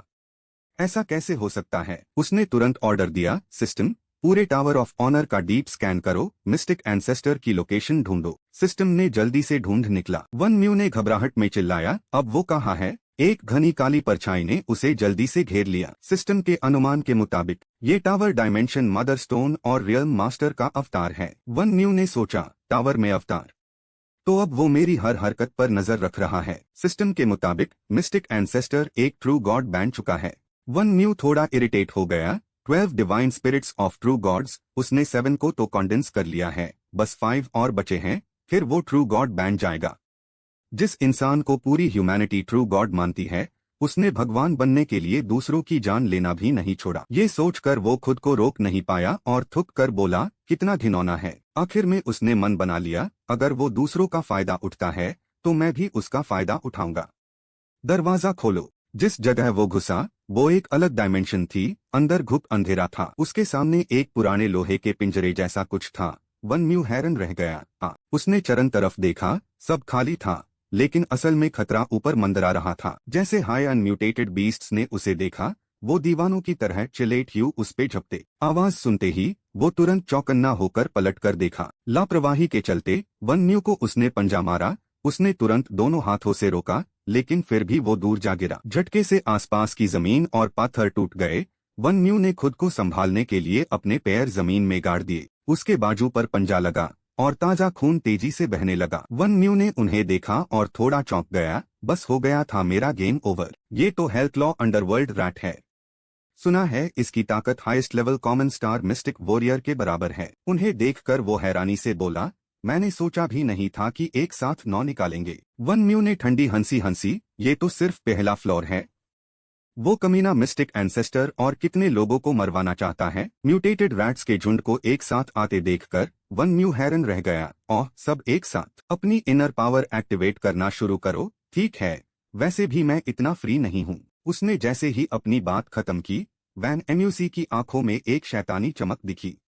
Shadow system activate. उसने जैसे ही अपनी बात खत्म की, एक नीली परछाई सामने आई और उसने अपनी तलवार उठाकर उस चूहे पर जोर से वार किया। जैसे ही वो मारा, उसके शेयर से सोने के सिक्के बाहर निकलने लगे। ली वन वहां एक डैम मजबूत खड़ा था, जैसे कोई योद्धा जंग के लिए तैयार हो। जो चीज़ें निकली, उन्हें देखकर वैन एम्यूसी बहुत खुश हुआ और टावर कॉइन्स निकल आए। पीछे से 3 खूंखार चूहे एक साथ चीखते हुए ली वन की तरफ लपके। उसने पलटकर देखा भी नहीं, पर उसके शेयर से एक जबरदस्त इनर पावर निकली। वो चूहे पलक झपकते ही फट गए, बस एक चीख निकल पाई उनकी, और फिर वो गायब हो गए। और इधर ली फॉन्ग ने भी उन चूहों का जल्दी ही काम तमाम कर दिया था। वैन एम्यूसी एक तरफ खड़ा खुश था। डायमेंशनल बैटलफील्ड में इतने टाइम से ट्रेनिंग करके क्या इन्होंने एक दूसरे के साथ कोऑपरेट करना सीख लिया है? उसने आसपास देखा। लगता है फ्लोर 1 हो गया। चलो नंबर 1, नंबर 2 वापस चलो। जैसे ही उसने कहा, एक बड़ा सा पूल सामने आया और उसके अंदर से एक दरवाजा धीरे धीरे बाहर निकलने लगा। हाँ, ये क्या ऊपर आ रहा है? उसने बेड क्यूरियस होकर देखा। ये तो एक्सचेंज लिस्ट है। Ancient ice dimensional talisman 100 tower कॉन्स। लाइटनिंग डायमेंशनल टैलिस्मान 100 टावर कॉन्स। सच में ज्यादा एक्सपेंसिव नहीं है। वैसे भी अगर पैसों से खरीदो तो एक का 1 मिलियन लग जाता है। वैन एम्यूसी ने अपनी उंगलियों से स्क्रॉल किया। Green Marc, profound mistake power, red star high grade, 6th dimensional wind heart blood. इतनी हाई लेवल चीजें भी एक्सचेंज हो सकती है। कोई हैरानी नहीं कि इतने सारे मिस्टिक प्रैक्टिशनर्स अपनी जान दांव पर लगाकर इस टावर को चैलेंज करते हैं। अचानक उसने कुछ ऐसा देखा कि उसकी आंखें वही ठहर गई। रुको, ये तो सिस्टम स्क्रीन पर जो चीज थी, वो थी स्विफ्ट शैडो मेडन 2500 टावर कॉन्स। उसको याद आया जब उसने खुद से कहा था, ये क्या है? बॉक्स खोला और बस ये सीड निकला। तब उसने अपने हाथ में उस छोटे से सीड को शक की नजर से देखा था। ये सीड एक सीक्रेट ट्रेजर है सच में। और सिस्टम के मुताबिक इस चीज को एक मेडन के खून से सींचना पड़ेगा, तभी ये फूल और फल देगा। पहले तो उसने इस पर ध्यान भी नहीं दिया था। छोड़ो भी, शैडो मेडन 7th डायमेंशन की एक ह्यूमन लाइफ फॉर्म है। वो हमेशा गहरी परछाइयों में रहती है, उसको ढूंढना बहुत मुश्किल है। मैं तो उसके खून को कभी नहीं ढूंढ पाऊंगा। वर्तमान में वापस आकर वैन एम्यूसी हैरान रह गया। इतनी मुश्किल से मिलने वाली चीज यहाँ एक्सचेंज हो सकती है। मुझे आईएससी पाने का कोई तरीका ढूंढना होगा, पर अभी तो मेरे पास सिर्फ 10 ब्रॉन्ज टावर कॉन्स है। सिस्टम ने उसकी लालच भांप ली और उसको उसकी हद में रहने की याद दिलाई। वैन एम्यूसी ने डिसमिसिवली देखते हुए कहा, ठीक है, ठीक है, ठीक है, समझ गया। कितना शोर मचा रहे हो, मैं ध्यान रखूंगा। उसने एक कदम आगे बढ़ाया, उसके पैरों के नीचे एक टाइल ऊपर उठ गया। वैन एम्यूसी ने सोचा, लगता है ये अभी सिर्फ फ्लोर 1 है। कुछ और फ्लोर्स क्लियर करना तो कोई बड़ी बात नहीं होगी, राइट? जब वो सेकंड फ्लोर पार पहुंचे, ली वन और ली फॉन्ग ने भी अपनी बर्थ बना ली। और बहुत जल्दी ही उसने फिर से आसानी से ये फ्लोर भी पार कर लिया। 3rd फ्लोर पार पहुंचते ही उसकी ताकत अभी भी उफान पर थी। एक और फ्लोर क्लियर हो गया। 4th फ्लोर पार पहुंचने पर भी लगता है अभी तक कुछ भी उसके लिए मुश्किल नहीं था। वैन एम्यूसी फिर से आगे बढ़ा। वैन एम्यूसी हाफ रहा था, पर बहुत एक्साइटेड भी था। ध्यान नहीं दिया और 5th फ्लोर तक आ गया। लगता है एक पाल रुका, उसने खुद से कहा, अब थोड़ा सीरियस होना पड़ेगा। ये हेल डायमेंशन X49 है और मेरे सामने हेल डायमेंशन जनरल X1 खड़ा है। ली फॉन्ग और ली वन जल्दी से वैन एम्यूसी के साथ आ खड़े हुए। वो आगे बढ़ा और जोर से चिल्लाया, चलो अटैक। अस बेड से मॉन्स्टर को देखकर वैन एम्यूसी ने कमांड देना शुरू किया, नंबर 1, उसके लेफ्ट साइड पर अटैक करो। ली वन ने तुरंत उसकी बात मानी और उसके पैर हवा में तेजी से फिसल गए। उसके तुरंत बाद ली वन ने अपनी तलवार कास कर पकड़ी और ठंडे दिमाग से सीधा टारगेट पर वार किया। अस मॉन्स्टर ने तुरंत इस बात को भांप लिया और उसकी आंखों में छुपी खूंखार नजर साफ दिख रही थी। उसने तुरंत अपना हाथ जोर से घुमाया और बिना दया के सीधा ली वन की तरफ मारा। धरती और पत्थर भी उस दबाव को सह नहीं पाए और चरण तरफ बिखर गए। वैन एम्यूसी तो घबराकर भाग खड़ा हुआ। मारी, इसके पास जाना तो इम्पॉसिबल है। तुरंत बाद उसने फिर कमांड दिया, नंबर 2, सबसे बेड वाले पर अटैक करने का नाटक करो। उसका ध्यान भटका। उसने जमीन पर पड़े ली वन को देखा। आरी, नंबर 1, कब तक लेटा रहेगा? उठ और काम कर। ये छोटे मोट मिनियंस अब तेरी जिम्मेदारी है। वैन एम्यूसी एक चिड़िया की तरह इधर उधर दौड़ रहा था। अगर क्लोज कॉम्बैट से काम नहीं चलेगा। उसके बाद उसने स्पीड पकड़ी और हवा में उड़ गया। हवा की आवाज तेजी से गूंज उठी। उसके हाथ ने कुछ कांस कर पकड़ा हुआ था। वैन एम्यूसी जोर से चिल्लाया, तो ये सब तुम्हारे हवाले, किंग ऑफ डिस्ट्रक्शन। उसके ऐसा कहते ही वैन एम्यूसी के हाथ में एक जबरदस्त इनर पावर दिखी। हवा में एक ब्लैक होल दिखा। ये था हेवनली ऑर्ब डिवावरिंग मून। उसके हाथ में जल्दी से एक बो सम्मन हो गया। वैन एम्यूसी ने हेवनली ऑर्ब डिवावरिंग मून स्किल का इस्तेमाल किया उसको नीचे गिरने के लिए। बो से एक तेज रोशनी निकली जिसे वैन एम्यूसी का चेहरा आधा छुप गया और वो बहुत ईरे दिख रहा था। मॉन्स्टर ने तुरंत अपने पीछे दबाव महसूस किया और उसने पलटकर देखा। उसी पाल टीयर भी निकल गया। उसने जोर से चिल्लाया, जाओ जाओ, और तुरंत एक खूंखार भेड़िए के रूप की एनर्जी वेव आगे बढ़ी। उसने मॉन्स्टर के हाथ को जोर से काट लिया। उसकी स्पीड इतनी तेज थी कि मॉन्स्टर बस खड़ा होकर वार झेलने पर मजबूर था। इधर वैन एम्यूसी ने मौका अच्छा देखा। उसने मुद्रा बनाई और जोर से चिल्लाया, फैट जा। उसके ऐसा कहते ही एक बड़ा धमाका हुआ और सोने के सिक्के लगातार गिरने लगे। वो धीरे से जमीन पर उतरा। चारों तरफ धूल और धुआं ही धुआं था। वैन एम्यूसी ने एक लंबी सांस ली। सब खत्म हो गया। गिरते ह्यू टावर कॉइन्स को देखकर वो सोचने लगा, इतने सारे कॉइन्स कैसे निकले? क्या ये बड़ा वाला इतना अमीर था? एलवाई वैन को मेहनत करते देख वैन एम्यूसी से रहा नहीं गया और वो बोला, लगता है बाकी के मिनियंस भी निपट गए हैं। वो हिसाब लगाने लगा। Floor 1 10 coins, floor 2 20 coins. तो अब मेरे पास इतने टावर कॉइन्स होने चाहिए। कुछ ही देर में उसका दिमाग उलझ गया। वो थक कर बोला, बस और हिसाब नहीं लगाना, सर दर्द हो गया है। तो बस इतना पता है। वो थोड़ा रुका। उसकी आंखों में शैतानी चमक आ गई। बस ऐसे ही लड़ते रहो और सब ठीक हो जाएगा। इधर एक लड़की स्क्रीन देखकर परेशान हो गई। हमारा 1-1 कई दिन से ऑनलाइन नहीं आया, क्या हुआ होगा? उसका दोस्त मजाक उड़ते हुए बोला, पक्का डायमेंशन में कई बार हारा होगा, अब बाहर आने की हिम्मत नहीं हो रही। देखो ना, एलवाई वैन और एलवाई फोंग भी डायमेंशनल बैटलफील्ड में दिखाई नहीं देते। तुम एलवाई वैन एम्यूसी के फैंस भी ना। लड़की ने गुस्से से चिल्लाया, ओए बंदर, हमारा लड़का तो असलियत में भी जीत सकता है। उसी पाल अचानक एक आवाज ने दोनों को रोक दिया, अभी स्पेशल ब्रॉडकास्ट, अभी स्पेशल ब्रॉडकास्ट। सिस्टम की आवाज गूंजी, ट्रिंग चाओ कॉन्टिनेंट के एलवाई वैन एम्यूसी को बधाई हो। एक कॉमन रैंक मिस्टिक के रूप में ऑनर टावर के फ्लोर 10 को सफलतापूर्वक पार करने के लिए ट्रिंग चाओ कॉन्टिनेंट के एलवाई वैन एम्यूसी को बधाई हो। एक कॉमन रैंक मिस्टिक के रूप में ऑनर टावर के फ्लोर 10 को सफलतापूर्वक पार करने के लिए। वो नौजवान आवाज सुनकर चौंक गया। ऑनर टावर का फ्लोर 10 कॉमन रैंक, ये कैसे हो सकता है? उधर ट्रिंग चाओ रॉयल सिटी में आस शख्स ने कागजत का एक पुलिंदा देते हुए कहा, सर आपके डॉक्यूमेंट्स आ गए हैं। वो आदमी हैरानी से देखा और बोला, यही है वो लड़का? कॉमन रैंक में ही ऑनर टावर के फ्लोर 10 तक पहुंच गया। जी हाँ, वॉर गॉड टेम्पल ने अनाउंस कर दिया है कि एलवाई वैन एम्यूसी को उनके वॉर गॉड टेम्पल का चैलेंजर बनाया जाए। उसके चेहरे पर एक शैतानी मुस्कान आ गई। वो बूढ़े लॉग बेड तेज निकले। मुझे अनाउंस करवा दो कि एलवाई वैन एम्यूसी को त्रिंग चाओ का यंग स्टार जनरल बनाया जाए। उससे और उसके परिवार को अब त्रिंग चाओ रॉयल सिटी में रहने का अधिकार मिल गया है और यंग स्टार जनरल को एक शाही घर भी दिया जाए। अपने मास्टर की बात सुनकर उस नौजवान ने बिना किसी ऐतराज के अदब से जवाब दिया, जी हुजूर। आज रात पूरा शहर इन अनाउंसमेंट्स से गुनगुनाने लगा।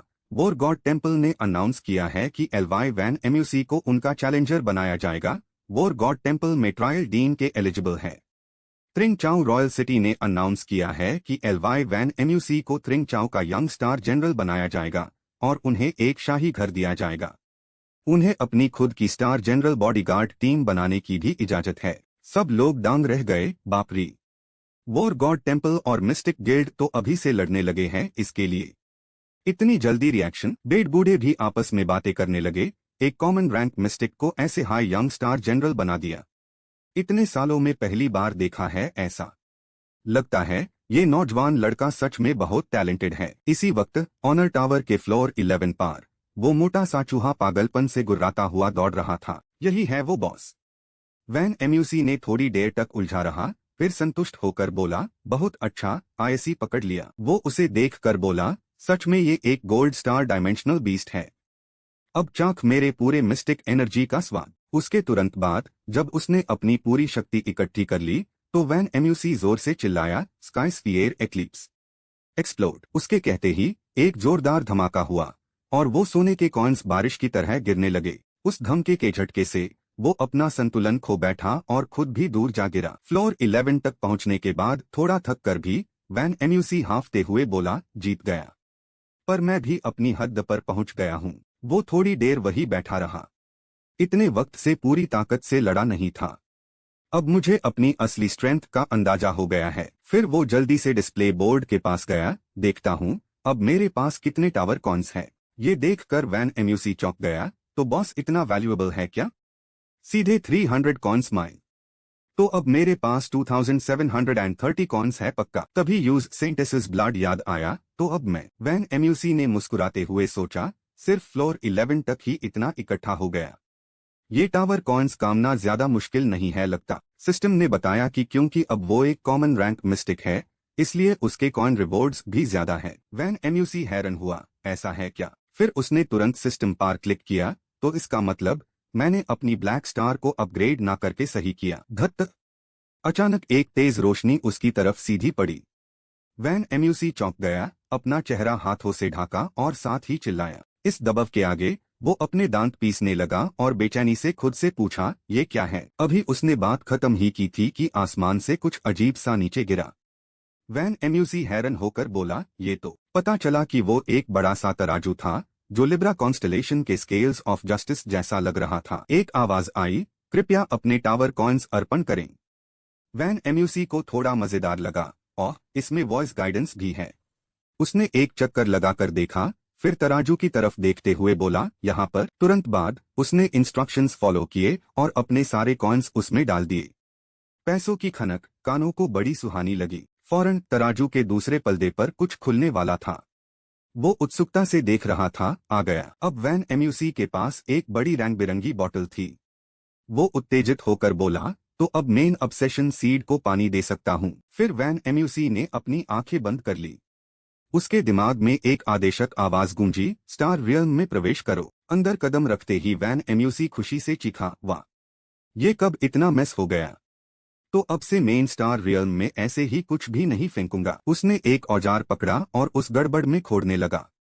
मुझे याद है, मैंने पक्का यही कहीं फेंका था। आखिरकार उसे वो छोटा सा सीडलिंग मिल ही गया। बहुत अच्छा, मिल गया। वो बैठ गया और खोदने लगा, जमीन में छोटा सा गड्ढा बनते हुए। 1, 2, 3, 4, 5। मेरी मिट्टी मेरी जगह। बस एक पाल में उसने खोदकर दबाना खत्म कर दिया। वैन एम्यूसी संतुष्ट होकर बोला, हो गया। आखिर उसने वो खून की वायल निकाली और बस इसको डालना था। वैन एम्यूसी ने धीरे धीरे बड़े ध्यान से वो डाला, जैसे किसी बच्चे को खिला रहा हो। और पलक झपकते ही जमीन फाड़कर एक नन्हा सा पौधा निकल आया। वो नन्ही सी काली धीरे धीरे एक छोटा सा फूल बन रही थी। ये तेजी से बढ़ना वैन एम्यूसी को हैरा कर गया। इतनी जल्दी फूल खिल गया। और उसी पाल वो फूल की कली अचानक तेज रोशनी से जगमग हो उठी और उसके अंदर पानी के निशान भी धीरे धीरे दिखने लगे। पाल भर में वो रोशनी ज्वालामुखी की तरह फट गई और वैन एम्यूसी हैरानी से पीछे गिर पड़ा। अरे बाप रे! वो फूल को गोआ कर बदबदाने लगा। छोटी देर में 2 बार मेरी आंखें चौंधिया दी। जल्दी ही तुम लोग मुझे पूरा अंधा कर डोज। माहौल वापस नॉर्मल हो गया। वो धीरे धीरे उठा। मैंने आखिर ये क्या उगा दिया है? जब उसने और करीब से देखा, वैन एम्यूसी और भी हैरान रह गया। लड़की, ये क्या है? फूल की पंखुड़ियों के अंदर एक नन्ही सी बच्ची गहरी नींद में थी। ये शैडो क्वीन थी, जिसे उसने आखिरकार सफलतापूर्वक हैच कर लिया था। वो किसी नन्ही परी जैसी लग रही थी। सोते हुए भी मुंह से बिल्कुल बिल्ली जैसी म्याऊ म्याऊ की आवाजें निकल रही थी। वैन एम्यूसी यूज देखकर पिघल सा गया। वो खुद को रोक नहीं पाया और चीख उठा, कितनी छोटी है, कितनी प्यारी है, मेरी सुपर प्यारी बेटी। शैडो क्वीन ने करवट ली और उसका चेहरा और भी क्यूट लगने लगा। वैन एम्यूसी का दिल मचल उठा। उसका दिल किया कि वो बच्ची के गाल नोच ले। उसके इतने शोर मचाने की वजह से वो और गहरी नींद में नहीं जा सकी। उसकी नन्ही आंखें धीरे धीरे खुली। वैन एम्यूसी खिलखिला उठा। बच्ची जाग गई। शैडो क्वीन उठकर बैठ गई और लंबी नींद के बाद अंगड़ाई ली। वैन एम्यूसी ने अपनी उंगली उसकी नन्ही नाक पर राखी। हाय बच्ची। बच्ची ने भी उसे उतने ही प्यार से देखा। वैन एम्यूसी ने जल्द ही अपना इंट्रोडक्शन दिया। मेरा नाम एलवाई वैन एम्यूसी है, आपका गाइडेंस चाहिए। शैडो क्वीन ने एक बार पलक झपकाई। वैन एम्यूसी भी उसे नर्मता से देख रहा था, जैसे उसे डर हो कि उसकी तेज आवाज से शैडो क्वीन चौंक जाएगी। बच्ची ने तुरंत अपना हाथ उठाया और गले लगने का इशारा किया, और अगले ही पल शैडो क्वीन उसकी तरफ लपकी और उसे जोर से गले लगा लिया। लेकिन वैन एम्यूसी शॉक में उछल पड़ा। वो अभी संभल भी नहीं पाया था कि उसकी बॉडी डोर जा गिरी और हवा में कई बार पलट गई। वो तुरंत उठ नहीं पाया और उसके मुंह से बदबदहट निकली, मेरी जिंदगी। एक पल रुककर वैन एम्यूसी ने अपनी बड़ी आंखें और बड़ी की। ये तो कमाल है। उसने नन्ही बच्ची को हल्के से अपनी बाहों में उठाया। विश्वास नहीं होता कि एक सीड से एक बच्चा उगा सकता है। नन्ही जान, आज से तुम मेरे साथ रहोगी। अचानक शैडो क्वीन ने अपनी भौहें सिकोड़ी। उसका पाउटिंग फेस भी बहुत क्यूट लग रहा था। उसने तुरंत समझ लिया, तुम्हें भूख लगी है क्या? लेकिन अभी मेरे पास खाने के लिए कुछ नहीं है। वैन एम्यूसी ने जल्दी से उससे समझाया, अभी थोड़ा इंतजार करो, जब हम बाहर जाएंगे। लेकिन उसकी बात पूरी होने से पहले ही बच्ची की आंखों में आंसू आ गए। नन्ही बच्ची को रोट देखकर उसका दिल भी टूटने लगा। वैन एम्यूसी घबरा गया। रूममेट, रूममेट, मैं कुछ सोचता हूँ। सिस्टम के अकॉर्डिंग शैडो क्वीन को जिंदा रहने के लिए खून चाहिए, तो वैन एम्यूसी यूज अपना खून दे सकता था। वो हैरान हुआ, थोड़ा खून पीने से हो जाएगा। उसके बाद वैन एम्यूसी ने बिना झिझके अपना हाथ आगे किया। ठीक है, पकड़ लो और पी लो। जितना चाहे उतना पी सकती हो। शैडो क्वीन तो ग्रीडी थी। वो खुशी से वैन एम्यूसी की उंगली को पकड़कर चूसने लगी। वैन एम्यूसी मन ही मन खुश था। ऐसी प्यारी बेटी के लिए थोड़ा खून गंवाना क्या बड़ी बात है, और वैसे भी इतनी छोटी सी बच्ची कितना हाई पी पाएगी। लेकिन जैसे ही उसने ये सोचा, उसका चेहरा तुरंत पीला पैट गया और वो खुद को चीखने से रोक नहीं पाया। आखिरकार वो कंट्रोल नहीं कर पाया और सिस्टम से चिल्लाकर पूछा, आरी, ये क्या हो रहा है? ये ऐसे कंटिन्यूअसली क्यों चूस रही है? इतना खून तो हाथी भी नहीं बहा सकता। ये इंसान है या ब्लड सकर? लेकिन सिस्टम ने बताया कि हो सकता है उसके खून की क्वालिटी खराब हो, इसलिए बच्ची को ज्यादा पीना पड़ रहा है। आधे घंटे बाद आखिरकार शैडो क्वीन का खून पीना खत्म हो गया। बच्ची तो खाना खाकर संतुष्ट थी, जबकि वैन एम्यूसी बिल्कुल हड्डियों का ढांचा बन चुका था। लेकिन फिर भी उसने पूछा, पेट भर गया? और नहीं चाहिए? मुझे लगता है मैंने एंजल देख ली है। बहुत ज्यादा खून बह जाने की वजह से वैन एम्यूसी को एनर्जी के लिए एक सॉफ्ट ड्रिंक पीना पड़ा। वो खुद से बोला, सच में कभी सोचा नहीं था कि एक दिन मैं इस नन्ही बच्ची की वजह से मरने को हो जाऊंगा। और ठीक उसी वक्त शैडो क्वीन अचानक दिखने लगी। वैन एम्यूसी थोड़ा हैरा था। वो खुशी से वैन एम्यूसी को गले लगा लिया। लगता था शैडो क्वीन अपने इस फादर से बहुत खुश थी। बच्चे बच्चे ही होते हैं। पेट भरती ही उसका मूड ठीक हो गया था। सिस्टम ने फिर बताया कि शैडो क्वीन वॉइड की नैरो स्पेस में चल सकती है और जब तक वो अपीयर नहीं होती कोई यूज डिटेक्ट नहीं कर पाएगा। वैन एम्यूसी संतुष्ट हुआ, अच्छा तो ये तो बहुत कन्वीनियंट है। सिस्टम ने आगे बताया कि शैडो क्वीन की सबसे पावरफुल एबिलिटी कल्टिवेशन रिप्लिकेशन है। वैन एम्यूसी हैरान हुआ, कल्टिवेशन रिप्लिकेशन? सिस्टम ने रिप्लाई किया कि शैडो क्वीन सेंट लेवल को रिप्लिकेट कर सकती है और किसी भी मिस्टिक प्रैक्टिशनर का कल्टिवेशन लेवल जो सेंट लेवल से नीचे हो। वैन एम्यूसी शॉक हो गया, तो इसका मतलब वो मुझसे भी ज्यादा पावरफुल है क्या? सिस्टम के हिसाब से फैंटम क्वीन कितनी पावर रिप्लिकेट कर सकती है वो इस पर डिपेंड करता है कि तुम उस बच्ची को कितनी शक्ति देते हो। वन म्यू ने फैंटम क्वीन को जमीन पर भागते उछलते देखा और तुरंत समझ गया। ओह, तो ऐसा है। ठीक है बच्ची, अब हम चलते हैं। उसने खुशी से अपनी तरफ इशारा किया और उससे कहा, अब डैडी तुम्हें लड़ना सिखाएंगे। उसके तुरंत बाद दोनों तेजी से उसी पुराने टावर में वापस लौट आए। फैंटम क्वीन उसके कंधे पर लटक रही थी। वन म्यू ने वापस आते ही हैरानी से कहा, अरे अब चूहे नहीं है क्या? अब तो विंग्ड डेमोनेसेस आ गए हैं। ये टावर ऑफ ऑनर का 12th फ्लोर है और वो हवा में उड़ती लड़कियां लेवल 9 विंग्ड डेमोनेसिस है। फैंटम क्वीन ने अन डेमोनेसिस को देखते ही चीखना शुरू कर दिया। वन म्यू को मजा आया, वाह ये तो बड़ी माइंड गेम है। लेकिन जैसे ही वो आगे बढ़ी, फैंटम क्वीन मार खाकर रोने लगी और भागती हुई वापस आ गई। वन म्यू हंस रहा था और रो भी रहा था, आखिर तुम गई ही किस लिए थी? उस विंग्ड डेमोनिस ने अपना मुंह बड़े जोर से खोला और उसके मुंह में धीरे धीरे बर्फ इकट्ठी होने लगी। उसके तुरंत बाद उसने फैंटम क्वीन की तरफ जोर से फूंक मारी। वो बच्ची घबराकर रोने लगी और अपनी जान बचाने के लिए तेजी से भागी। वन म्यू ने अपनी बेटी को ऐसे परेशान होते देखा तो वो घबरा गया, जल्दी से हट जाओ वहां से। जिस जगह पर बर्फ का हमला हुआ वहां आसपास सब कुछ तुरंत जम गया पत्थर की तरह। वन म्यू तेजी से ऊपर उड़ा और जल्दी से फैंटोम क्वीन को पकड़ लिया। उसने अपनी हाथों में कांपती हुई उस बच्ची को देखा और सुकून की सांस ली। बहुत डेंजरस था, अच्छा हुआ तुम ठीक हो। उसके तुरंत बाद उसने अनविंग्ड डेमोनेसिस के झुंड को घूरा। कमीनो, तुम्हारी हिम्मत कैसे हुई मेरे बच्चे के साथ ऐसा करने की? अब देखो, उसका चेहरा उस वक्त काल की तरह काला पैट गया, जैसे नरक से कोई यमराज आया हो। मर जाओ। उसके तुरंत बाद वन म्यू ने बच्ची को जमीन पर उतरा। तुम यहाँ इंतजार करो, डैडी अभी आता है। इतना कहते ही वन म्यू उस विंग्ड डेमोनिस की तरफ तेजी से लपका जिसने उसकी बेटी पर हमला किया था। वन म्यू ने गुस्से से गर्दन उठाकर कहा, तो ये हो तुम, विंग्ड डेमोनिस। वन म्यू ने गुस्से में उस विंग्ड डेमोनिस के दोनों पंख जोर से नोच दिए। हमारे बच्चे ने अभी जो उसके बोल पूरे भी नहीं हुए द की विंग्ड डेमोनिस दर्द से चीख पड़ी। वन म्यू ने सीधे उसके सर पर जोर से लात मारी और जमीन में घुसा दिया। उसके दोनों पंख चीकड़े चीकड़े हो चुके थे। उसने बाकी के शब्द कहे, अच्छा केयर मिल गया। एक और विंग्ड डेमोनिस उड़ती हुई आई तो वन म्यू ने उससे रोक लिया। विंग्ड डेमोनिस, ध्यान से सुन ले मेरी बात, प्यार की शक्ति को कभी कम मत समझना, एक बाप के प्यार को। उसके इतना कहते ही उसके चारों तरफ से पंखों के पर फिर से उड़ने लगे, हवा में बिखरने लगे। एक और विंग्ड डेमोनिस की जान चली गई क्योंकि उसके साथियों ने वन म्यू की छोटी बेटी पर गंदी नजर डाली थी। उसने एक ही झटके में उन विंग्ड डेमोनिसेस के शहर के 2 टुकड़े कर दिए। ताज़ा खून और पीला रस हर जगह फैल गया। इधर फैंटोम क्वीन ने वन म्यू को इतना कूल देखा तो वो भी खुद को रोक नहीं पाई और लगातार खुशी से चीयर करने लगी। इधर बची हुई विंग्ड डेमोनिसेस ने उसकी बेरहमी देखी तो वो और भी ज्यादा डिटरमाइंड हो गई। लेकिन दुश्मन के सामने या तो जीना था या मरना, इसलिए अस विंग्ड डेमोनिस ने तुरंत अपनी पूरी ताकत लगाई और जोर से चीखी। जहां वन म्यू खड़ा था उसकी कनफाड़ चीख की वजह से जमीन लगातार फटने लगी और हिलने लगी जैसे भूकंप आ गया हो। उसके हाथों से खून बहने लगा। वन म्यू मन ही मन घबरा गया। अजीब है, ये तो साउंड वेव अटैक है।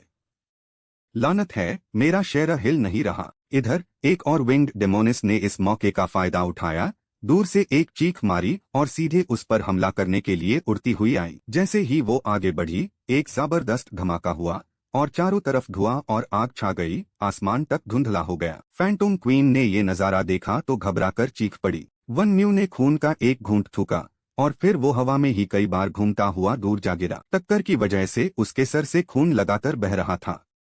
वन म्यू चीख गया, ये साउंड वेव तो बहुत झंझट है, अगर इसे तोड़ ना सका तो समझ लो गेम ओवर। विंग्ड डेमोनिस ने बिल्कुल भी नहीं रोका, वो अपनी जीत का फायदा उठाते हुए और जोर से चीखी। वन म्यू ने सुना तो मन ही मन चौंक गया। फिर से उसके सातों द्वारा साउंड वेव की वजह से लगातार खून युगल रहे थे। वन म्यू दर्द से चीख उठा। आखिर में वो चिड़िया जैसी छोटी सी आवाज अचानक एक भयंकर जानवर की दहाड़ में बदल गई।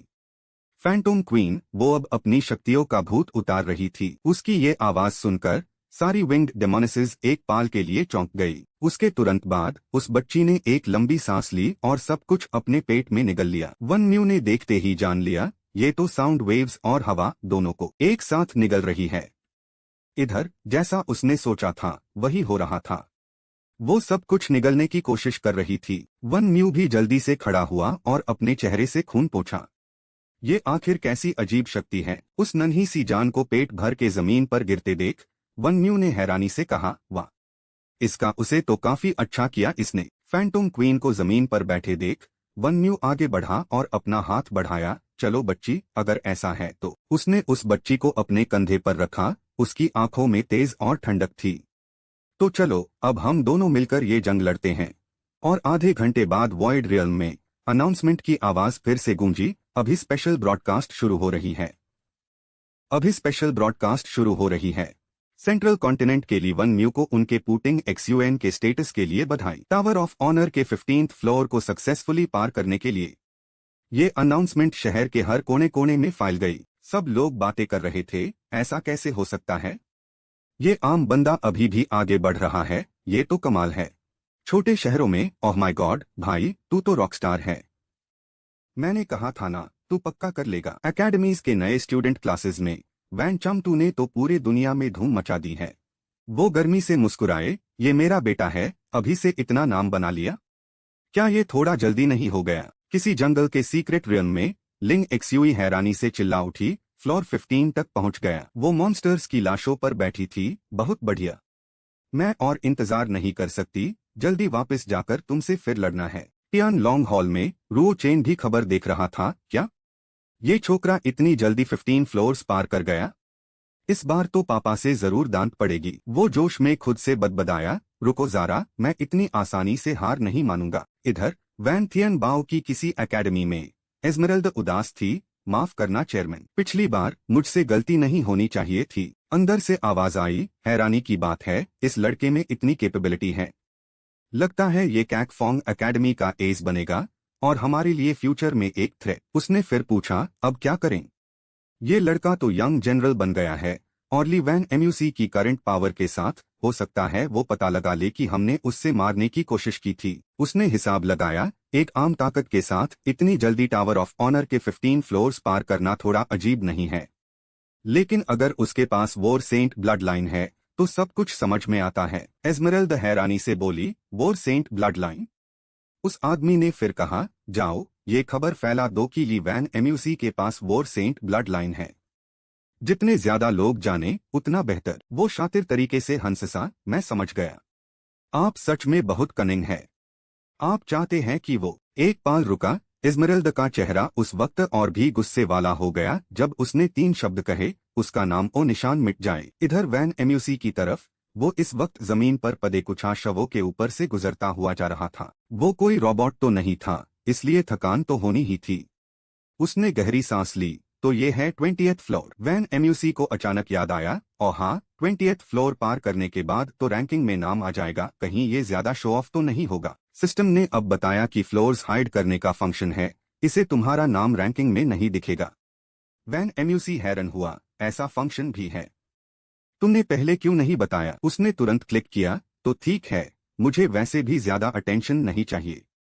लेकिन वैन एमयूसी को नहीं पता था कि वो तो पहले ही पूरी दुनिया हिला चुका था। यूज अभी भी कुछ पता नहीं था और वो बहुत खुश था। ठीक है, इस तरह अब मैं लड़ता भी रहूंगा तो ज्यादा नोटिस नहीं किया जाऊंगा। उधर लोग फिर से बातें कर रहे थे, अरे देखो सब, बोली वैन एमयूसी 20th फ्लोर पार करके मिस्टिक रैंकिंग में एंटर हो गया है। हर कोई चर्चा कर रहा था, टावर बनने के बाद से ये पहली बार है कि कोई आम बंदा रैंकिंग में घुसा है। कहाँ? अचानक उसका नाम तेजी से गायब हो गया। कहाँ गया? अभी तो यही था। उस लड़के ने कहा, कहीं वो मर तो नहीं गया?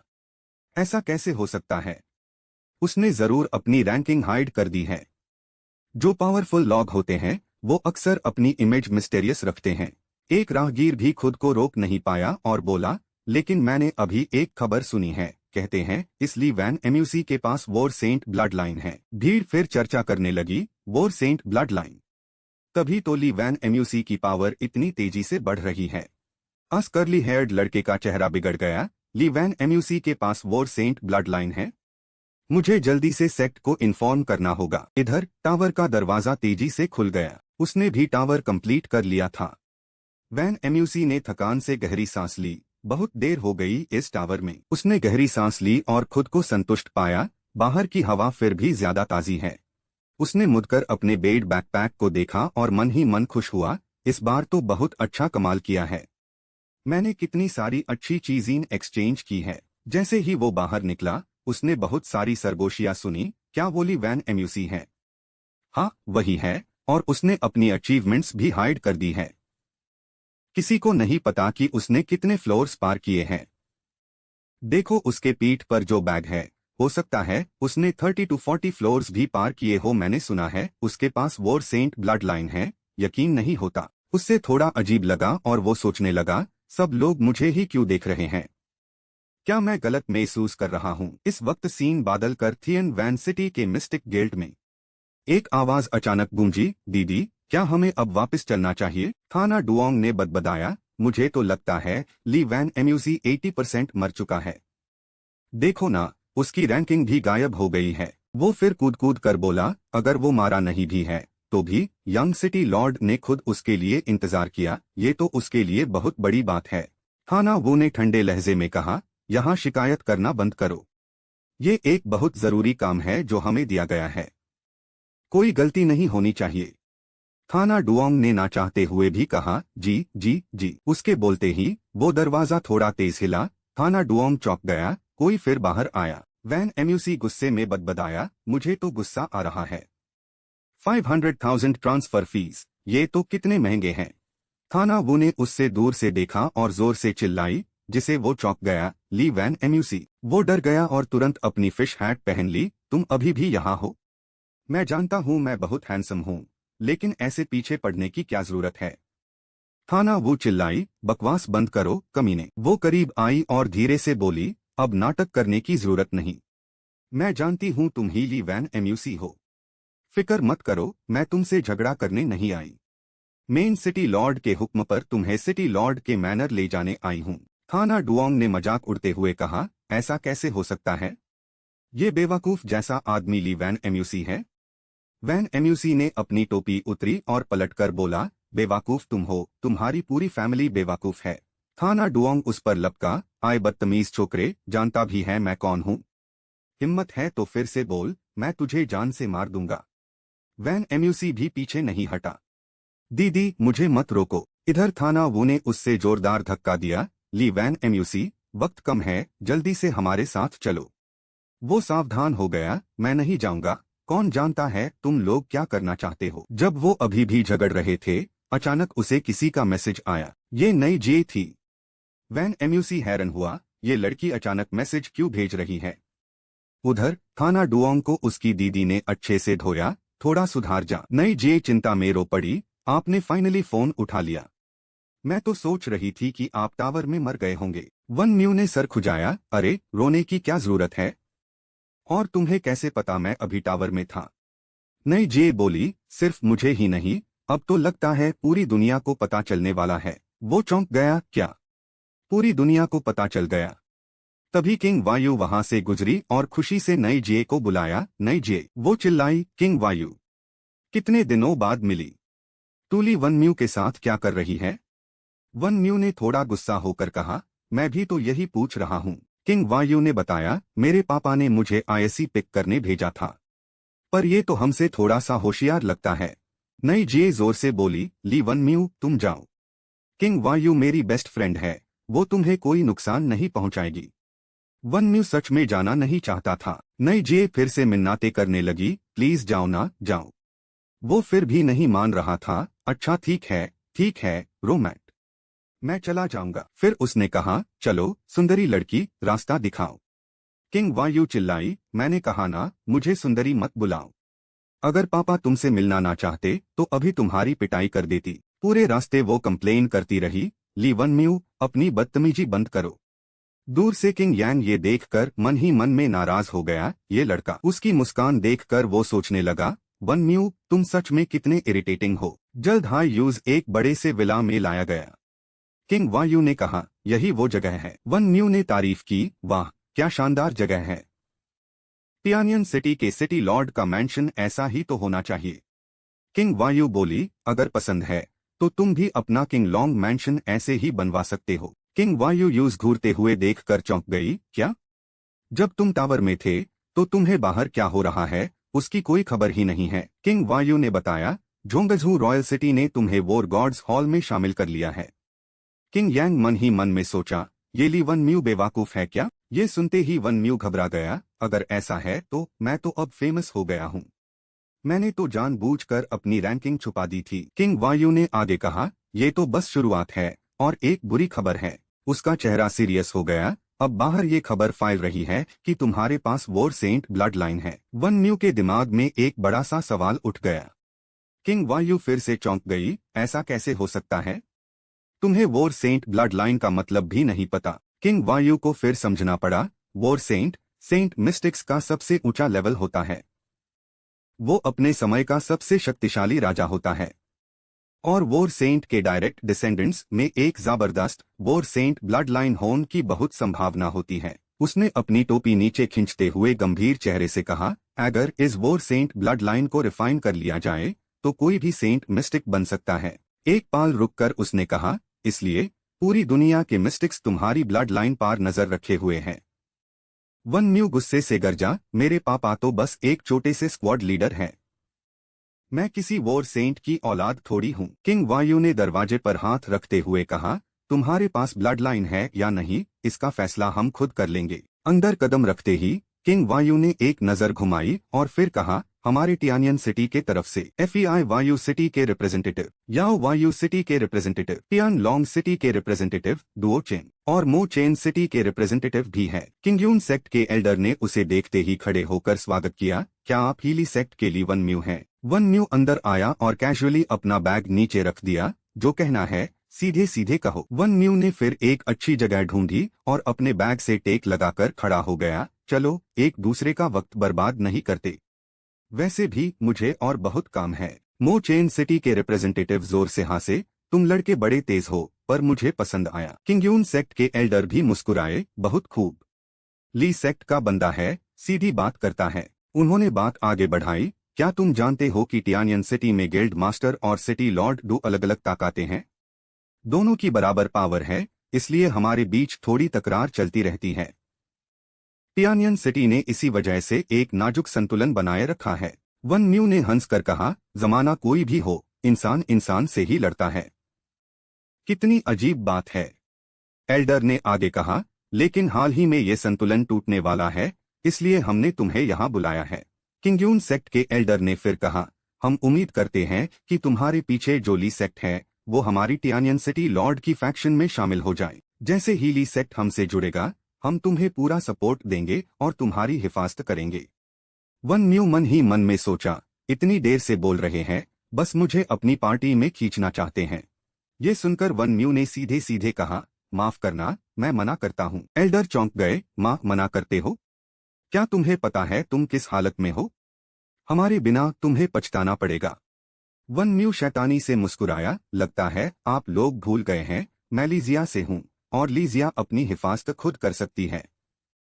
वन म्यू ने मन ही मन में सोचा, अगर मैं इनके साथ जुड़ गया तो इसका मतलब ये नहीं होगा कि ली सेक्ट में दम नहीं। मो चेन सिटी के रिप्रेजेंटेटिव ने फिर कहा, ठीक है, तो मैं ली सेक्ट को 10 और सीक्रेट मैनुअल्स देता हूँ। वन म्यू सीधा खड़ा हो गया। लीजिया में जिस चीज की कोई कमी नहीं वो है सीक्रेट मैनुअल्स। किंग यांग ने कहा, हम ली सेक्ट को एक पूरा सिटी डिस्ट्रिक्ट दे सकते हैं। हैरानी की आवाजें गूंज उठी। क्या इतना भी झुकना पड़ेगा? किंग वायु ने आगे कहा, और पूरा टैक्स रेवेन्यू ली सेक्ट का होगा। टियानियन सिटी को कुछ भी डीन की जरूरत नहीं। उसने वन म्यू से कहा, यह हमारी तरफ से सबसे ऊंचा ऑफर है जो हम दे सकते हैं। ये शार्ट क्या मायने रखती है? तुम समझदार हो, अच्छे से जानते हो। किंग यांग अपनी बहन को गुस्से से देख रहा था। वन म्यू ने मन ही मन में सोचा, वो सही कह रही है। इसका मतलब होगा कि मेरे पास एक ऑटोनॉमस सिटी और भी हिसाब पैसा होगा, लेकिन मेरे परिवार में तो सिर्फ 6 लोग हैं। हम एक पूरा शहर कैसे संभालेंगे? इसे तोली सेक्ट का झूठ सामने आ जाएगा। वन म्यू ने सब सोच विचार कर कहा, माफ करना, आपकी शर्तें बहुत अच्छी हैं, पार। तभी अचानक एक जोर से टेबल पटकने की आवाज आई। बस हो गया। किंग यांग ने ठंडे लहजे में कहा, मैंने तुम्हें बहुत देर से बर्दाश्त किया है। क्या तुम्हें पता है तुम किससे बात कर रहे हो? जरा सी इज्जत क्या मिली? तुम तो सर पर चढ़ गए हो। उसने वन म्यू को घूरा। तुम खुद को समझते क्या हो? ज्यादा चालक मत बनो। जैसे ही उसने ये कहा वो जोर से चिल्लाया, गार्ड कहाँ हो सब? बाहर से उसके गार्ड्स तुरंत अंदर दौड़कर आ गए। वन म्यू ने गार्ड्स को देखा, वो और भी सतर्क हो गया। किंग वायु भी घबराकर खादी हो गई। किंग यांग, तुम करना क्या चाहते हो? उसने अकड़कर कहा, अगर ये लड़का इतना बेवकूफ है, हमारी टियानियन सिटी के साथ कोऑपरेट नहीं करना चाहता, तो फिर। उसकी आंखों में एक शैतानी चमक थी। वो यूज रिफाइन करके एक न्यूट्रल सेक्ट को देगा उनकी लॉयल्टी के बदले। वो अभी बोल ही रहा था कि वैन एम्यूसी का पंच उस पर पैट गया और वो खून उगलने लगा। उसके पंच से वो इतनी दूर उड़ा जैसे उसका शेरा एक बॉल हो। बाकी लोग उस बंदे को देखकर शौक रह गए। ये तो बहुत ही ज्यादा पावरफुल है। वो सब उसे हैरानी से देख रहे थे। क्या कहा था कि सामने वाला बस एक कॉमन स्टार का छोटा सा बच्चा है? ये तो कॉमन स्टार की ताकत लगती ही नहीं। एक ने ताना मारते हुए कहा, एकदम बेवकूफों का झुंड। उसकी रियल्म से उसकी ताकत को जज करना बिल्कुल बेकार है। वो लड़का, उसने जानबूझकर लेवल अप नहीं किया। हो सकता है उसकी कॉम्बैट पावर तो एक सेज के लेवल को भी क्रॉस कर चुकी हो। थाना डुओंग चिल्लाया, तुम सब बेवकूफ। इतने सारे लोग मिलकर भी उसे रोक नहीं पा रहे। कमीनों, कचरे के ढेर, जल्दी से उस पर टूट पड़ो। उसके तुरंत बाद उसके गार्ड्स ने तुरंत उसका हुक्म माना और आंखें बंद करके उस पर लपक पड़े। उसकी आंखों में तुरंत ठंडक उतर आई और उसने तेजी से गार्ड का वार करने वाला हाथ पकड़ लिया। बस एक ही वार में उसने उस बंदे को जमीन पर पाटक दिया। एक और बंदा छिप कर आया वैन एम्यूसी पार पीछे से अटैक करने के इरादे से, पर उसकी नजर से बचना कहाँ आसान था। वैन एम्यूसी ने तुरंत पलटकर उसे मार दिया। वो बंदा बस एक चीख ही निकाल पाया और उसका चेहरा वैन एम्यूसी के पंच से पूरी तरह बिगड़ गया। बाकी के दो लोग जो गुस्से में आगे बढ़ रहे थे अपने साथी की हालत देखकर चौंक गए। वैन एम्यूसी ने अपनी उंगलियां चटकाईं। वो शांति से खड़ा रहा और आओ थाना, वो घबराहट में चिल्लाई, थाना डुओंग, अपने आदमियों को रोकने को कहो।